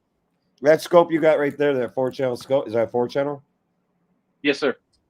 That's probably the basically same scope that you get with The Maxi Launch? Sys. a launch, top down, or think pro. I'll Yeah. post a link to that one if y'all check It's it out. if y'all wanna 12-bit. check it That out. one's 12-bit like my No, it Hantech isn't. is. No, it Yeah, it isn't. is. It's this. it's That six. one that he has is 12-bit. It's 8-bit. The one that he had, the one that he showed is 12-bit. It's the same as my 8-channel Hantech. Is it 12-bit? I It can't. looks Yeah. like See, it. it's kind of reversed. Can't really tell. I can't see Like- it. Arguing which beer is better. Flip it upside down. Flip Flip it it upside the other down. way. Just read it to us. We can't see that. I can't read it. Small- Nah, No. I'm blind. I can see 70 that. shit. megahertz, 1 gajillion samples a second. It doesn't say how many bits it's on there, but I assure you it is not an 8-bit scope.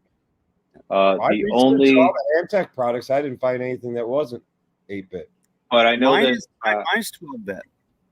one of the guy who runs the mechanic mindset channel, he took apart the Maxi Sys, the Altel, and the intelligent diag scopes, and he's like, it's all Hantech hardware. Yep. They're just putting their own software on top of it. Interesting. So if What scope number is if you that? want a good starter, What- good starter scope, go for this one right here. What model is that? Model is 6074 Bravo Echo. If you just type in 60? automotive Hantech scope, there's only one Oh, I version. posted the wrong one then. Shame on you, Fluffy. Yeah, my So bad. 67 Mine was Bravo. 6074 BE. Yeah, I'm gonna type it in chat. 6074 BE. I'll have to look into that. What was the price on that? Like 100 and 209. it's up to 209 now. 209. Yeah, 209. You get all the accoutrements that come with it, plus a couple of other Cougars. Not too bad, but the nice thing about it is it runs on all the Windows operating systems, and you can run it on an Android tablet. Oh, nice. With the even Android an tablet, you have to Android. use that- what's his name made? That you have to use that. The only software that works with it is it's not the Hantech one. It's that. What's his name? The Martin mechanic Lauren. mindset. Yeah, Martin Lauren. That's a real good software too that he made too. I'm impressed with. Dude, I have a friend that's trying to take Pico 6 software, and he says he's going to make it where he can run his freaking Hantech scope off it. The Now, 8-channel That would be cool. 1008. If you get the drivers to 29. work, it'll do it. Interesting. How to? But I've been- They didn't go used. They didn't try going a used engine on that 03 Oh, man, 1500. But Turner, I'll tell you, I've told this Martin Lauren guy. I've been speaking with him through email for the last couple of years. because we have been trying to get his software to work outside the Google Play Store for software activation. Because I told him, I says, I want to be able to get this on an Altel tool and make it work. But I've noticed that his software, when doing pressure transducers, he has waveform overlays built into it. And I told him, I says, watch your ass and keep your butt in China, because Bernie's going to come after you as soon as you step on American soil. Yeah. Anybody Because seen a salary mechanic? He I sued think the I snot out offered of him. a salary mechanic Well, position. he wrote the like I actually emailed him a couple times saying, "Can you get me an overlay for the Cummins fuel rail for the transducer?" And he looked it up, and he actually looked it up, and I sent him all the information I had. He came up with it. Like it took him like 2.5 weeks to have the overlay for me. It's like, damn, sweet, awesome. And he's on the ball. Like, he loves talking with people. He's the ultimate friendly person, man. Like, I mean, that's not too bad though. 2.5 weeks for the Cummins one. yeah, I know. Like he's smart as Because a you call Cummins, it takes them like a week just to get back to I you. gotta be honest with you. We call active fuel management, or what's the other term for it? Shit. Placement on demand. Yeah. Whatever you want to call it. Hate displacements. I've seen a hell of a lot more as an aftermarket repair shop or independent, whatever you want to call us. I've seen a hell of a lot more failures with Hemis than I ever have with Chevys. Because them dumbasses don't use the right weight oil. No, I used 5W20 like it says on my engine. You still get the tick from the damn things.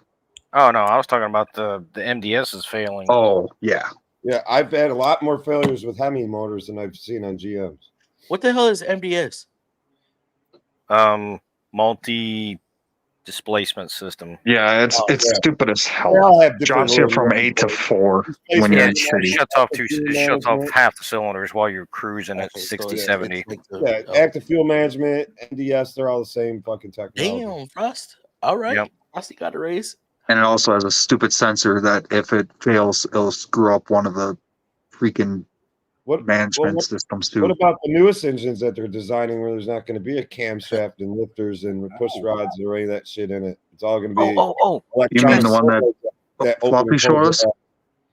Did you see Mazda's new motor? No, I didn't. Did you see Mazda's new motor?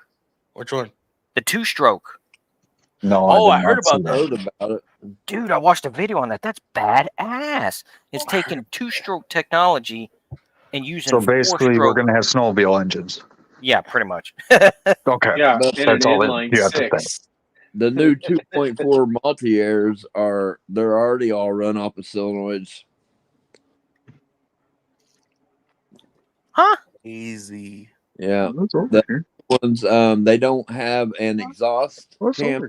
They don't have an intake camshaft. It's all run off of solenoids. Oh yeah, you're right.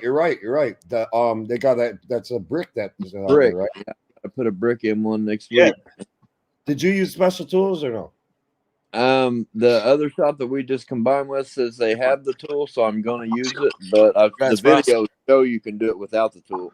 Yeah, I have a friend told me that if you get all the pistons just in the right position, you do everything right, it won't be much tension on it all, and you can get the brick in and out without bending and damaging shit.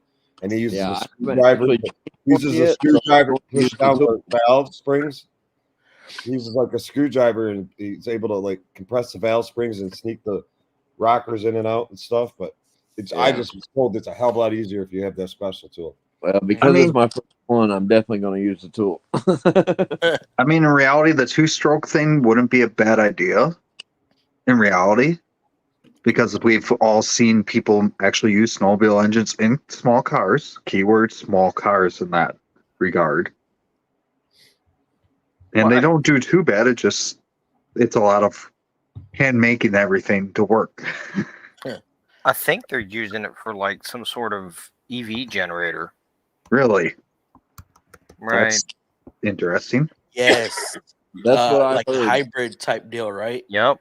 Yep. Yeah. It's the engine is not for driving; it's for charging. That's what I correct. thought. Okay. So it's very low fuel consumption, but still able to put out as much torque needed to turn that big ass generator to do what it needs to do. Well, Right. yeah, because that makes sense to me for that part. What did you say? I showed you, Justin. That new Nissan engine. Oh, the variable compression. Yeah. Yeah, we're not going to talk about that right now.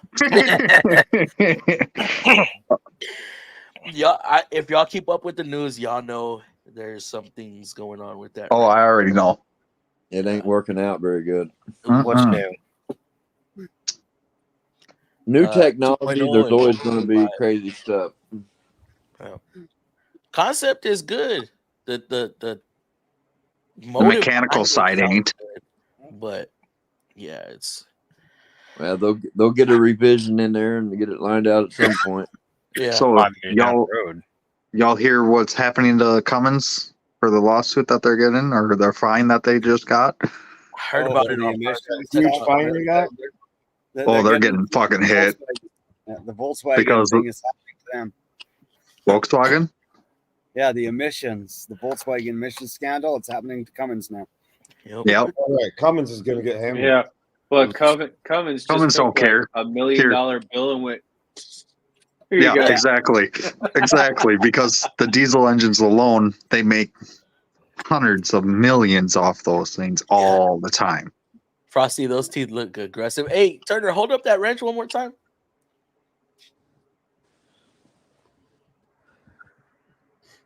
It looks like the weakest piece of shit I've ever seen. Nah, hold on. Calm down. Well, he was talking about breaking it tomorrow. What So is that, Chrome Vandal? I can tell it's built Canadian. It's a Canadian wrench. Oh, he's gonna only throw this- that shit at you. It's only this long. Shut it. Here's Shut something. it. Right, Shannon? Much bigger. Look at the It- precision on their 6mm. The RBRT doesn't even have that kind of precision. You actually can see the teeth and feel the teeth, and they're not little dusty lumps. Even the Snap-on, they're just dusty little lumps. On their smaller ones. This That one just here, means you it's can a actually see the teeth. Send It it to me actually so I can has break teeth it. on Send me. It's a 6mm. I want. What brand is it? I'm gonna order some. What brand is it? I'm gonna order a They're set. not for sale yet, but they will be in I'm about gonna break 6-7 them all. months from Jet. From Jet. From Jet. I'll get a Yep. set. I'll break them all. Robin, being that your vehicle is a 2005, do not take my advice on See there, I melt them down and radiator hose with them. unless you want to possibly buy a new radiator. Because I'm going to put the plastic 1-inch can torque be wrench on brittle. the thing, and I'm going to see what Well, this happens. is a Jeep, so I mean, they do have the peacocks to them. Yeah, Mm, I mean, if think you're, don't I'm gonna get a set, Turner, and I'm gonna melt them down and make an ashtray. don't take it all the way out, and you'll be fine. No, yeah, you but leave a little in. in that you're replacing the hoses as well. I mean, just be careful around those spouts for the Bro, if for you're the hoses, replacing 'cause- hoses, don't even touch that spout. Just Yeah, Yeah. F it, just Look, drain it, take a mofo. color hose. Hey, Dave, Those- at least they're not icons. They're actually like real professional tool brands. old coolant does not play well with plastics. I don't own Nope. a icon. I thought it was the stupidest thing when they started doing the ABS plastic with everything. Yeah, Because that's That basically what it plastic is. It's, breaks down and it's gets ABS. brittle. That coolant turns acidic, and that's what happens to plastic when Yep. you let that. It hardens and then it starts cracking. Kraken. 2005. Matter of Then- fact, just replace Didn't 2 inches in Achilles it. kill that Ouch. Kraken? I don't remember. I We- killed we the Kraken. The Kraken. Okay, I will do that. I did radiator hoses too. Oh, you did buy radiator hoses? Yeah. Just be careful. That reminds Just me be of the careful. conversation I had just this week with a customer who got really pissy because I was recommending that they change their transmission fluid at 60,000 miles. He's like, no. It's lifetime fluid. I was like, No. yeah. Okay, cool. If you have a what? Why I would you was like- change your and I said- transmission fluid? It says in owner's manual on most cars it's good for Yeah. life. Get down. Stop. And so I knocking told him, I shit. said, okay, cool. I was like, so what constitutes Yes, life? And he goes on this Exactly. explanation of it. And I Life is says, called, sir, once it's out of I says, warranty. I'll tell you I'll tell you exactly what the lifetime of your transmission is to the mileage right now. He says, how? 60,000 miles. 60,000 I miles. says, as soon as I says, when your warranty runs out, the fluid is trash. That's it. Right there, So hands down. on Because how after that, the manufacturer don't care. Oh, I says, if you on buy how an to extended warranty, I wouldn't your say that mileage they is don't good for care. 100,000 miles. I They wouldn't don't say care. that They're they just don't hoping care. it It's just lasts the out of their life that hands you at own that the vehicle. And they figure most people that buy a newer car. I mean, I thought keep you're it. They supposed don't to change keep it. transmission fluid every like 40,000 anyways. Nah, I think synthetics you can go 60 to 90,000, 60 to Oh, 80,000. Jeez, I Depending don't know. on My how heavy old it is. age, If you're doing heavy duty towing, if you're doing heavy duty towing and hauling on a truck or something, I would probably change it every 30ish. Mhm. Depends Same on with what they differential. do. ATF can go Differential like every 200,000 15. kilometers. Depends on how much you're using your 4x4. all of our fluids we do 30,000 Heck, yeah, except making these for On your rubber CBTs, I'd recommend 30,000 on your CBTs. If you do between 30,000 20 on and your 30. CBTs and you don't drive them like a jackass, those Nissan CBTs will actually hold up. They will. They will. If Absolutely. you change the fluid and you So he's on looking how at his don't to drive them like the race there's a cars. comment. I'm He glad says, somebody else is saying that aside me. Yeah, you gotta. The CVTs were built to be economic, not fast. Even though the Maxima is a 4-door sports car, still, just be easy on the throttle. You ain't got to race everywhere. Hey, at least Nissan did something right with the CVT engine. They're the only ones that did something right. Chevy sure as hell could. With the engine itself, Yes. yeah. During COVID, because of chip shortage, some years still have AFM lifters, but can't go into V4 mode. so on them exactly, you would never have Chevrolet to is worry still paying about. off all those bullshit Malibu transmissions from 2010 to 2015. The ones that melted down at 20,000 miles. Oh Lord. Oh my God. I've seen lifters turn in the trays, but I have seen them break. I've seen them collapse. Different problems. Nope. Long All block. right, gentlemen. Hey, it's 11 o'clock. I got to sign off. I got to wake You up. have a good tomorrow. one. All right, Baja. Good night, bro. Bonjour. Yeah. Bonjour. Uncle Sean.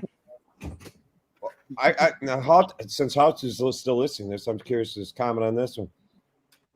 I know. No, it's not really idle time. What I think it comes down to is that they don't, on at least what I've seen, even after changing my oil at the recommended of 5,000 miles, and that's using full synthetic, what doesn't happen, it doesn't pull it high quick enough to the top of the engine when you first start it.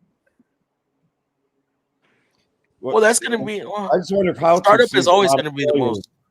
I wonder if they see a lot of failure on the new Chevy Blazers and whatever else is I don't using know. that transmission. The new Chevy I haven't Blazers. heard anything on them yet. Everybody, all the dealers around here, I know they're getting those things in left and right with failed transmissions. Really? And Yeah, I'm whatever the tranny's in the new Chevy Blazer. Okay. Shit. I'm wondering if people are just putting the wrong oil. Can you trust these quick lube places that you go to? No, No. No, you never trust those. That's why I what do it kind of myself. synthetic oil do you use? I use 5W20 like it says on the recommendation. Yeah, but what kind? What brand? I use full synthetic Valvoline, high mileage. Okay. Valvoline makes a good product. They all make a good product, but when it comes down to it right now, one of your top 3 are probably AMSOIL, Pennzoil, Ultra Platinum, in all the testing they're doing. Yeah. And then the Valvolines. And then probably Royal Purple. Yeah, I was going to say Royal is like top 5. Mobile One no such thing as a bad video, bro. Yeah. Mobile One, Deltec, but or they're still Devlog, whatever. all pretty damn good oils. Castrol falls down low on the list now. Yeah. Idemitsu. I know the testing head to head with AMSOIL, who's always tested to be the best, no matter who does the test on them. Pennzoil's right on their tail. See, with AMSOIL, what I usually do, I'll add their basically their protector that they like the additive for your oil. I'll add that to it. Basically, it helps protect the internals. That's what I add 1 quart of that. But it also takes 7 quarts to do my truck. How to The says my latest testing, yes, Pennzoil's been testing better than Mobile One. But I'm not saying it's going to make or break anything. If you change it's so close. Yeah. If you change your oil when you're supposed to change your oil, don't believe the extended, like the Mobile One extended bullshit. I can run that shit for 12,500 or 15,000 or 25,000 miles. They're just trying to compete with Amsoil, and I wouldn't even run Amsoil that long. Be honest. Nope. 5,000, maybe 7,500 is the max. At the cost of Amsoil, you should be running it at least 10 or 12,000 miles, 15,000 miles. But I only pay $32 a gallon. If you run these cars, if you run these oils, any top brand oil out there that you can think of, and you run them in your vehicle, say 5,000 or 7,000 miles, and then you take a sample and you're draining it and you send it in for an analysis, the analysis that comes back is going to be very similar on all those brands of oils. Mm-hmm. But once you start going past that mileage I just mentioned, that's where a couple of the oils will really outshine others. So How To's has 140K on his 1500. If I had a 17 when with 140K, I would go get it tuned out to where it don't kick down to 4-cylinder mode. Then you never have to worry about it. How long do those lifters usually last? Well, you got to consider with that system, it usually, what I've been hearing is that it screws up the cam. Yeah, but they'll turn and shit. The lifters will turn in its position, so the roller's not rolling anymore, and they'll scrape the cam to shit. Same thing on Hemis. Same damn thing happens on Hemis. How long do they last normally? How long do they last? I got a customer who's got 285,000 miles on one of his Silverados with the active fuel management. It's all original. But I have a buddy that works at GM that's changed 3 or 4 in the last couple months on 2022s with 10,000 miles on them. So you never know. There's really no. I mean, if it's gonna happen, it's gonna happen. Yeah, exactly. Well, I've heard certain years they had supply issues with like suppliers and quality of the actual lift. Quality of the metal.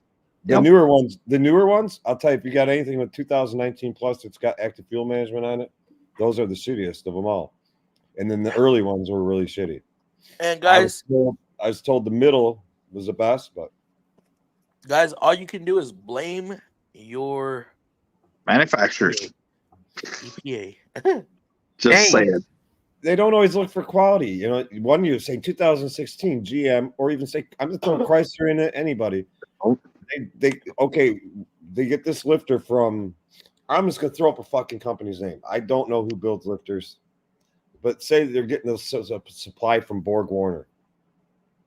And then, then JRS Machining Incorporated says on a bid, we'll come in at 96 cents a lifter cheaper than what this manufacturer is selling them to GM for. They might just switch on who they're getting it from. And then the next thing you know, they find out they're shit. And that's exactly how it goes too. Yep. And then they'll change them halfway through the production year. Oh, yeah, we did it this way. Shannon Schaefer's is a good oil, too. You're forgetting one. People put small engines with torque Idemitsu.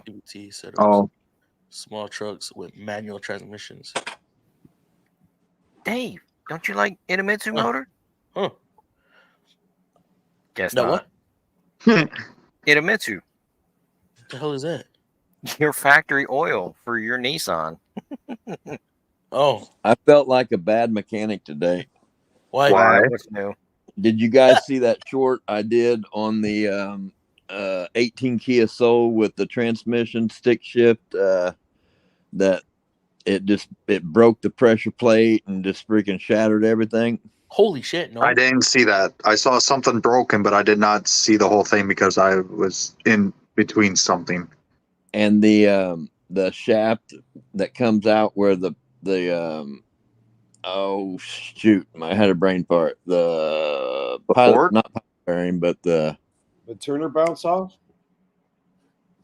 Anyways, they had me clean that up and put the new clutch in it, put it all back together, and they're going to ship it to the auction. Oh, It's working, but man, I would not want to be the guy that buys that vehicle. that's the thing too. I mean, we can only do what our customers want us to do. Price just mentioned his 21 GMC went out at just under 5,000 miles. I know GM. I agree with Quick. I know GM in 2021. Well, now I only had a problem with getting software. With good old ATM. Where the hell did Turner go? I don't know. They not only had a problem on the active fuel management with GM's getting software so the computers can activate it and run it, but they had a supplier issue. They went to a different supplier and those lifters were complete battery. External trans filter. How big is that trans filter, Turner? I don't know if it's still in here. See, Rob says, don't trust anyone to do every repair and fluid change yourself. Why is that? Why do you feel like that, Rob? Did you get screwed over by a bad mechanic? Did you make a bad decision? Rob's got hard on for mechanics, unfortunately. Man, don't go to the doctor when you get sick either. I don't. I don't either. Unless it's serious. Do my own. I do Mobil 1 synthetic high mileage. Pennzoil is better. I have no idea. Okay. Here's the thing with oil. That man coming. Oil Frosty, only comes from 4 companies in the world. We're gonna go backstage. Just stay away from them quick lubes. Yeah. Yes. Oil only comes from 4 companies in the world. Everybody adds their own little shit to it and puts their name on it. Mm-hmm. But it only comes from 4 places. We got 2 refineries here in the United States. So batteries are the same thing. You know who the refineries are? Yeah, one's in Louisiana. I can't remember where the second one's at. I think it's not in Alaska. But do you know who? Is it like who? Shell or Chevron? One in Texas. Either BP or Shell. There's one in Texas. Yeah, that's right. There's another one in Texas. One in Louisiana, one in Texas. Or sorry. Yeah, that's right. Because when Katrina came through, the eastern seaboard shut the F down for gas. It was crazy for about 2 weeks. The batteries are the same way. Only 4 companies in the world make batteries. Nope. So it doesn't matter who you get your battery from. They're going to be one of those 4 places. A lot of places are like that. You just find out who makes them and go straight to the supplier. And they have different levels too. Sure. Yeah. Food's the same way. Yep. Yeah, unfortunately. Royal Purple is the only oil. Oh. I heard Royal Purple had a long run of not being so great there for a little Royal Purple is very thick. I'll give it that. But its heat transfer, though, is I just know in the latest and greatest of testing that you can watch on any online thing, AMSOIL will still come out on tops. Pennzoil Ultra Platinum usually ends up number 2. Number 3 is usually one of the Valvoline lines. Yep. It's a very close, number 3, I think, very close tie with Schaefer's and Royal Purple. And then you got like Mobil 1, and then I think Castrol. Yep. Castrol GT. Kendall's right up in there too, which Kendall's basically what comes. You don't see much of them though. No, because they're basically only making. It's owned by Phillips, Conco, or whatever they're called. Yeah. Got bought out, Kendall. But that's your. If you buy motor oil for, other than I don't think this is true on the diesel line. If you buy factory motor oil from Ford, you're basically getting a Kendall product.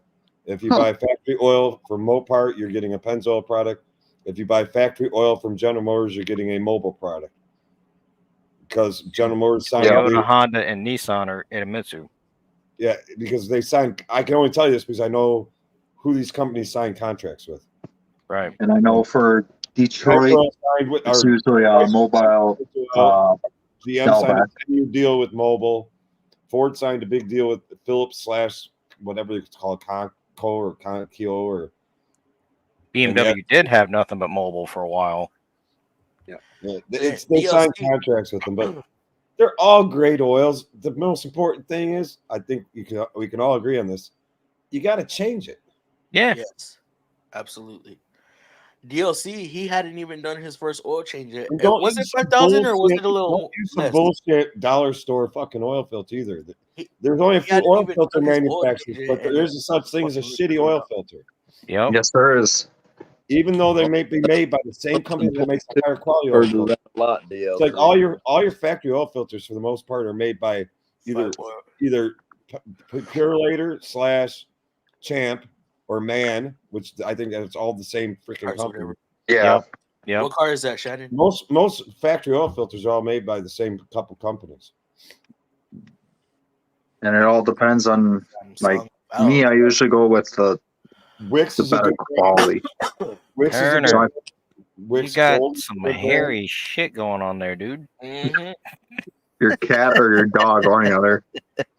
I'm trying to think of a really shitty oil filter.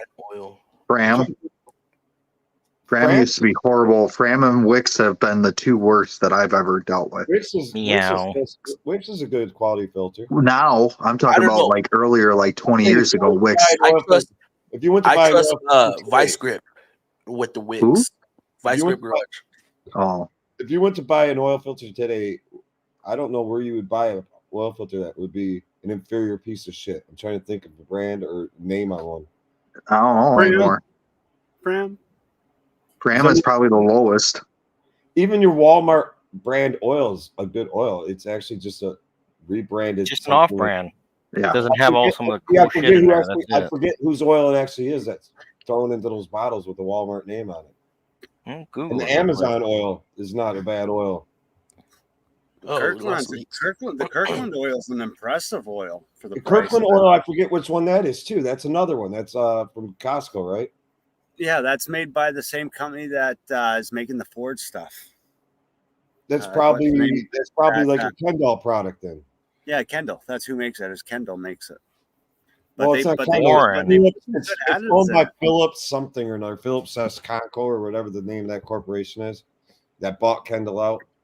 But I'm sure it's pretty much the same formula as the brand name. All right, fellas, I'm going to shut down this live already. It was great talking to all of y'all. We're going to go backstage. Y'all have Frosty a good night. And I'll be sending y'all links so y'all can talk to us backstage. Y'all enjoy y'all's weekend. Y'all have a good night. Again, enjoy y'all's weekend, and we will see y'all. Rotella is also Shell / Pennzoil product, Shannon. I just want to throw that in there. Yeah, they do like a Rotella. The 1540 Rotella I never liked personally. Nope. Everybody have a good night. That's what most diesel. I like mobile HDEO. Mobile Delvec is probably the top when it comes to diesel. Do it, Fluffy. Do it. Turner, say goodbye. Turner. Goodbye. Wave. Have a good Y'all have a good night. Even when you feel low, you can still go. Even when you feel slow, you can still go. Even when there's no hope, you can still go. I never answer to no, man, I still go. Go, go, go, go, go, go, go, go, go, go, go, go. Hustle hard, hustle every single day. I'll be making moves till I'm buried in my grave. To the system, I don't wanna be a slave. I've been doing shit my way, or the highway. And in the driveway is a nice range. Cause I grind through the climb, I invite pain. You'll never hear me, bitch, nah, I don't complain. Just gotta flip the switch and you can go and obtain anything you want, anything you need. Your mind's got the key ingredient, it's belief. They deceive with the negativity, but I just slide right by